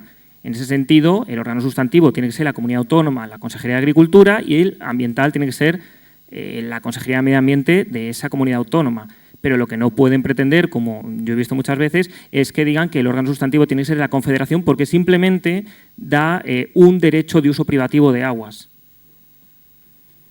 Ya la ley venía recogido en la ley pasada, la última modificación del 2010, cuando en un proyecto intervienen distintas, digamos, autorizaciones, prevalece la administración cuya finalidad esté dirigida al proyecto. Es decir, el proyecto puede tener distintas partes, pero la finalidad es la que es, independientemente de que ese es el órgano sustantivo. Es decir, la ley lo dejaba claro, ¿no? En cuanto a que intervengan distintas administraciones, será el órgano sustantivo aquel a cuya finalidad esté dirigida el proyecto. O sea, eso no cabe ninguna duda, ¿no? Y por tanto será ese el que tenga que ejercer de órgano sustantivo. ¿Quieres añadir? Sí, bueno, es que el problema que está planteando usted es un problema tremendamente complejo. Es decir, complejo, y además algunos promotores, en fin, permítame decirle que insisten en hacerlo más complejo. Es decir, una cuestión es una actividad de regadío cuyo órgano competente es la comunidad autónoma, y otra cosa es una extracción que lo que sí hace la ley es la nueva ley es establecer umbrales cuando va a evaluación de impacto. Entonces, claro, si solicitamos en primera instancia la transformación en regadío de 6.000 hectáreas y al año siguiente solicitamos la extracción del pozo como agua de aporte adicional que necesitamos, porque no tenemos suficiente con el pantano que hemos hecho, nos hemos metido en un lío muy gordo. Entonces, ese problema no lo puede resolver una ley de evaluación ambiental porque es una ley de competencia. Entonces, lo que sí está claro es el juego de roles que se establece en ese caso. Porque si el órgano sustantivo es la Confederación Hidrográfica, el órgano ambiental tiene que ser el Ministerio. Algunas comunidades autónomas, supongo que se está refiriendo a algunos de los proyectos que se están desarrollando ahora en el Levante, se empeñan en ser órganos ambiental competentes y no lo son, porque no es una actividad vinculada, es una entidad o es una acción con entidad suficiente en el marco del anexo 1 de la nueva ley como para que por sí sola vaya a evaluación de impacto ambiental. De esto hay mucho escrito vinculado, en el caso de Andalucía y otras comunidades autónomas, a los campos de golf. Es decir, primero se pedía el campo de golf, se autorizaba en el marco de la competencia sustantiva y ambiental de la comunidad autónoma y luego se pedía el complejo hotelero anexo con todas las extracciones y la depuradora anexa. Claro, muchas veces además afectando a ley de costas, con lo cual se armaba el follón competencial.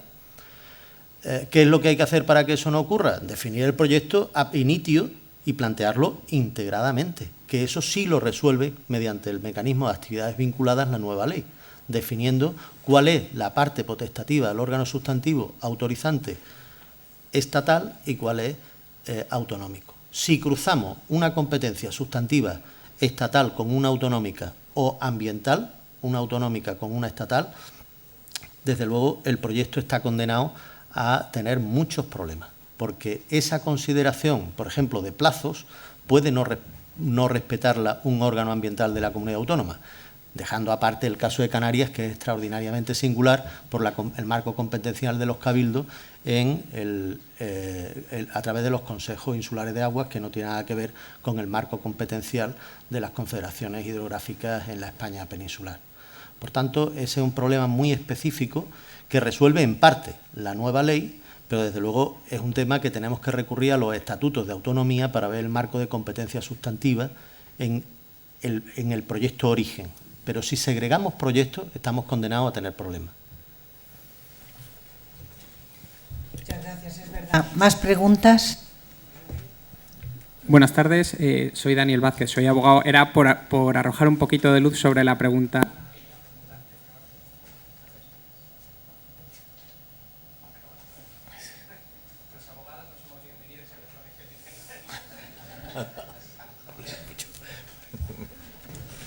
Aquí es bienvenido todo el mundo, de cualquier especialidad y de cualquier lugar. Es la casa de todos. Lo sé, lo sé. Estoy especializado en temas ambientales, por arrojar, como decía, un poquito de luz. En realidad, todo el mundo tenía razón. En principio, rige el principio de que continúa el procedimiento en ausencia de determinados informes, salvo cuando nos topamos con lo que la norma llama los informes preceptivos, que son los del 37.2. Son los que se refieren a dominio público hidráulico, a patrimonio cultural, a dominio público marítimo terrestre y alguno más. En esos sí que rige el principio de que se para el procedimiento si no se evacúan esos informes, que se consideran preceptivos. En todos los demás, imaginémonos asociaciones ecologistas, etcétera, etcétera, si no llega el informe de vuelta se puede continuar con el procedimiento. Por lo tanto, salvo en los del 37.2 continúa, en los del 37.2 se prevé el mecanismo ese de subir al superior jerárquico, si no se responde en 10 días, se para el procedimiento, se archiva y se notifica al promotor, por dejar cerrada la cuestión. Muchas gracias, ven a menudo, que nos eres muy útil. ¿Más preguntas? Buenas tardes, mi nombre es Jorge Rodríguez Alarcón, también soy abogado y solamente quería hacer dos matices a lo comentado anteriormente. El artículo 10 de la ley dice que la falta de pronunciamiento por parte del órgano ambiental nunca se entenderá como favorable y no se regula ningún mecanismo ante la inactividad de ese órgano ambiental, lo que es relevante dado el contenido del artículo 10. Y luego, en relación a los plazos máximos que se han referido todos ustedes, decir que según la disposición adicional octava no constituyen normativa básica, lo que deja abierto a las comunidades autónomas en ese año que tienen para regular o para adaptar la ley a su normativa, a la ley, hacer esos plazos más restrictivos, si cabe, o incluso a modificarlos. Muchas gracias. ¿Más preguntas? Ahí, por un momento. Sí, era en relación al tema del regadío que han comentado antes. A mí me sigue quedando la duda de si esta nueva ley, es la pregunta que realmente haría yo, resuelve el hecho de el regadío haber empezado un procedimiento de evaluación de impacto ambiental, como me ha pasado, de un regadío en la Confederación, y que después de 4 años, y cuando estaba a punto de salir la declaración, el Ministerio dice que no es competencia suya. Se lo pasa a Castilla-La Mancha. Castilla-La Mancha dice, esto mío, no, esto es tuyo. Y se ha quedado ahí. No se sabe dónde, no se sabe dónde. Entonces, ¿hay algún mecanismo por el que estas disputas entre administraciones de quién es competente, no que no lo tenga claro yo, como dice Eladio, si a mí me da igual quién lo resuelva, no es que no lo tenga claro yo, que si ellos no lo tienen claro, yo tengo algún mecanismo con la ley o la nueva ley en la mano para decir, no, mire usted, como usted ha empezado el procedimiento, termínelo, o como esto va a ser para la agricultura, termínelo usted, o tengo algún mecanismo que yo desconozca y que me ayudaría mucho. Gracias. ¿Quieres contestar? Sí, vamos a ver. Hombre, yo creo que ahora con la ley le va a dar mucha importancia a la conferencia sectorial como el foro donde de alguna manera se van a tratar de poner de acuerdo el Estado y las comunidades autónomas. Hombre, esto ha venido ocurriendo, pero no debería de ocurrir. En este caso, lo que habría que plantearse de la comunidad autónoma, pues hacer una consulta al Estado, quién entiende que debe ser el órgano sustantivo, y desde ahí que se tramite el procedimiento, lo que muchas veces pues por temas políticos, porque la consejería tal es de fulano, el ministerio de mengano, etcétera. Yo creo que lo que no se puede uno es arriesgar a tramitar un procedimiento y que luego alguien se meta en un tema judicial y al final, después de estar penando 5, 6, 4, lo que sea, un montón de años que sabíamos que se alargaba la declaración de impacto, pues al final termine tirando para atrás todo el procedimiento, ¿no? Yo creo que esto, el espíritu no debe ser, de la ley no debe ser el buscar el atajo y decir yo tengo la competencia. Se trata de que quien la tenga que dar, quien la tenga que tener, que la ejerza. Y no se trata de meterse donde no se debe de meter uno, porque podemos incurrir, muchas veces no se hace, pero aquel que a lo mejor se meta en un procedimiento judicial, pues a lo mejor lleva a la administración a ponerlo en un brete y anular todo el procedimiento.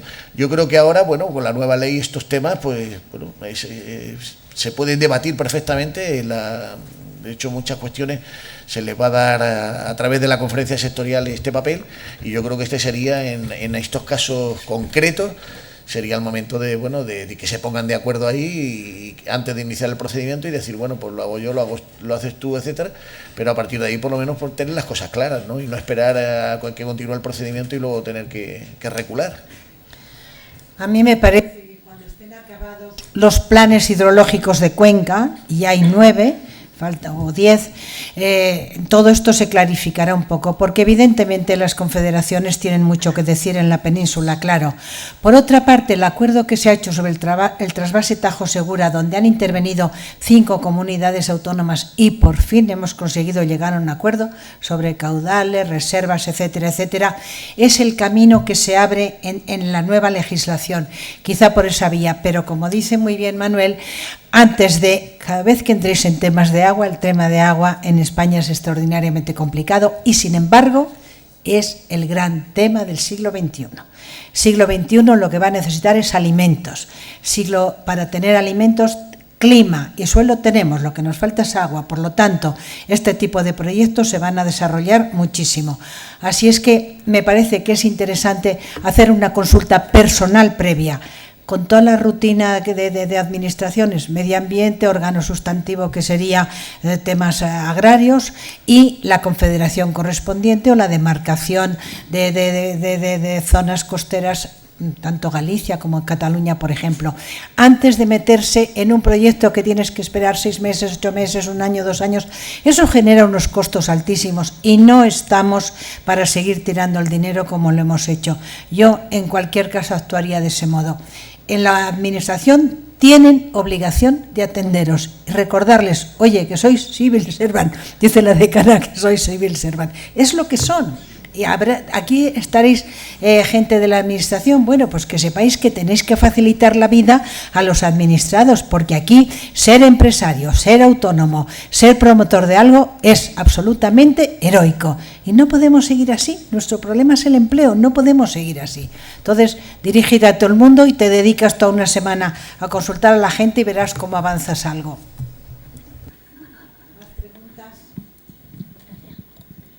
Buenas tardes, yo tenía un par de preguntas. Me gustaría que explicaran o profundizasen más. Han hablado de la inclusión del cambio climático como elemento a evaluar en la nueva ley y que por favor profundizasen en cómo se va a llevar a cabo esa evaluación y cómo va a influir en la declaración de impacto ambiental ese factor.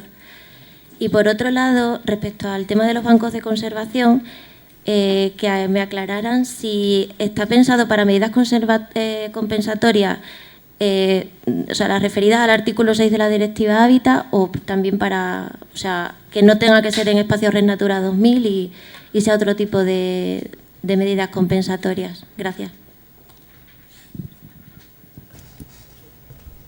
Bueno, son dos aspectos, el tema de cambio climático y el de... Señora Doy, es que tengo la voz fatal hoy. El tema de cambio climático no está regulado todavía cómo va a realizarse y el de los bancos de conservación de naturaleza también se tiene que desarrollar reglamentariamente, con lo cual ahora mismo es un poco prematuro saber cómo, o sea, tenemos experiencia en otros países, pero no sabemos exactamente cómo se va a desarrollar aquí. De momento vete calculando las emisiones de CO2 en todas las industrias e instalaciones de combustión, porque te van a poner 15 euros por tonelada de CO2. O sea que de momento vete calculando eso. ¿Más preguntas? Muy bien, pues terminamos. Continuaremos, me imagino que bastantes veces tratando de estos y otros temas. Muchas gracias, el colegio está a vuestra disposición. Estas presentaciones se colgarán y alguna información más que os pueda ser de utilidad. Gracias.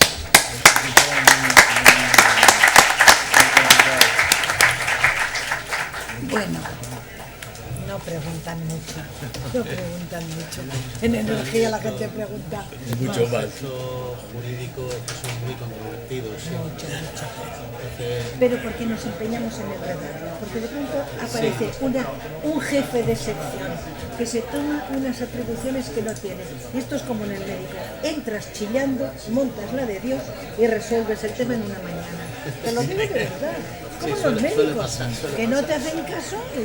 No, es que no puede ser. ¿Cómo puede haber 10.000 expedientes sin resolver? Tardar 4 años, 2 años, las confederaciones son dioses. ¿Pero esto qué es? Son civil servant. Sí, pero yo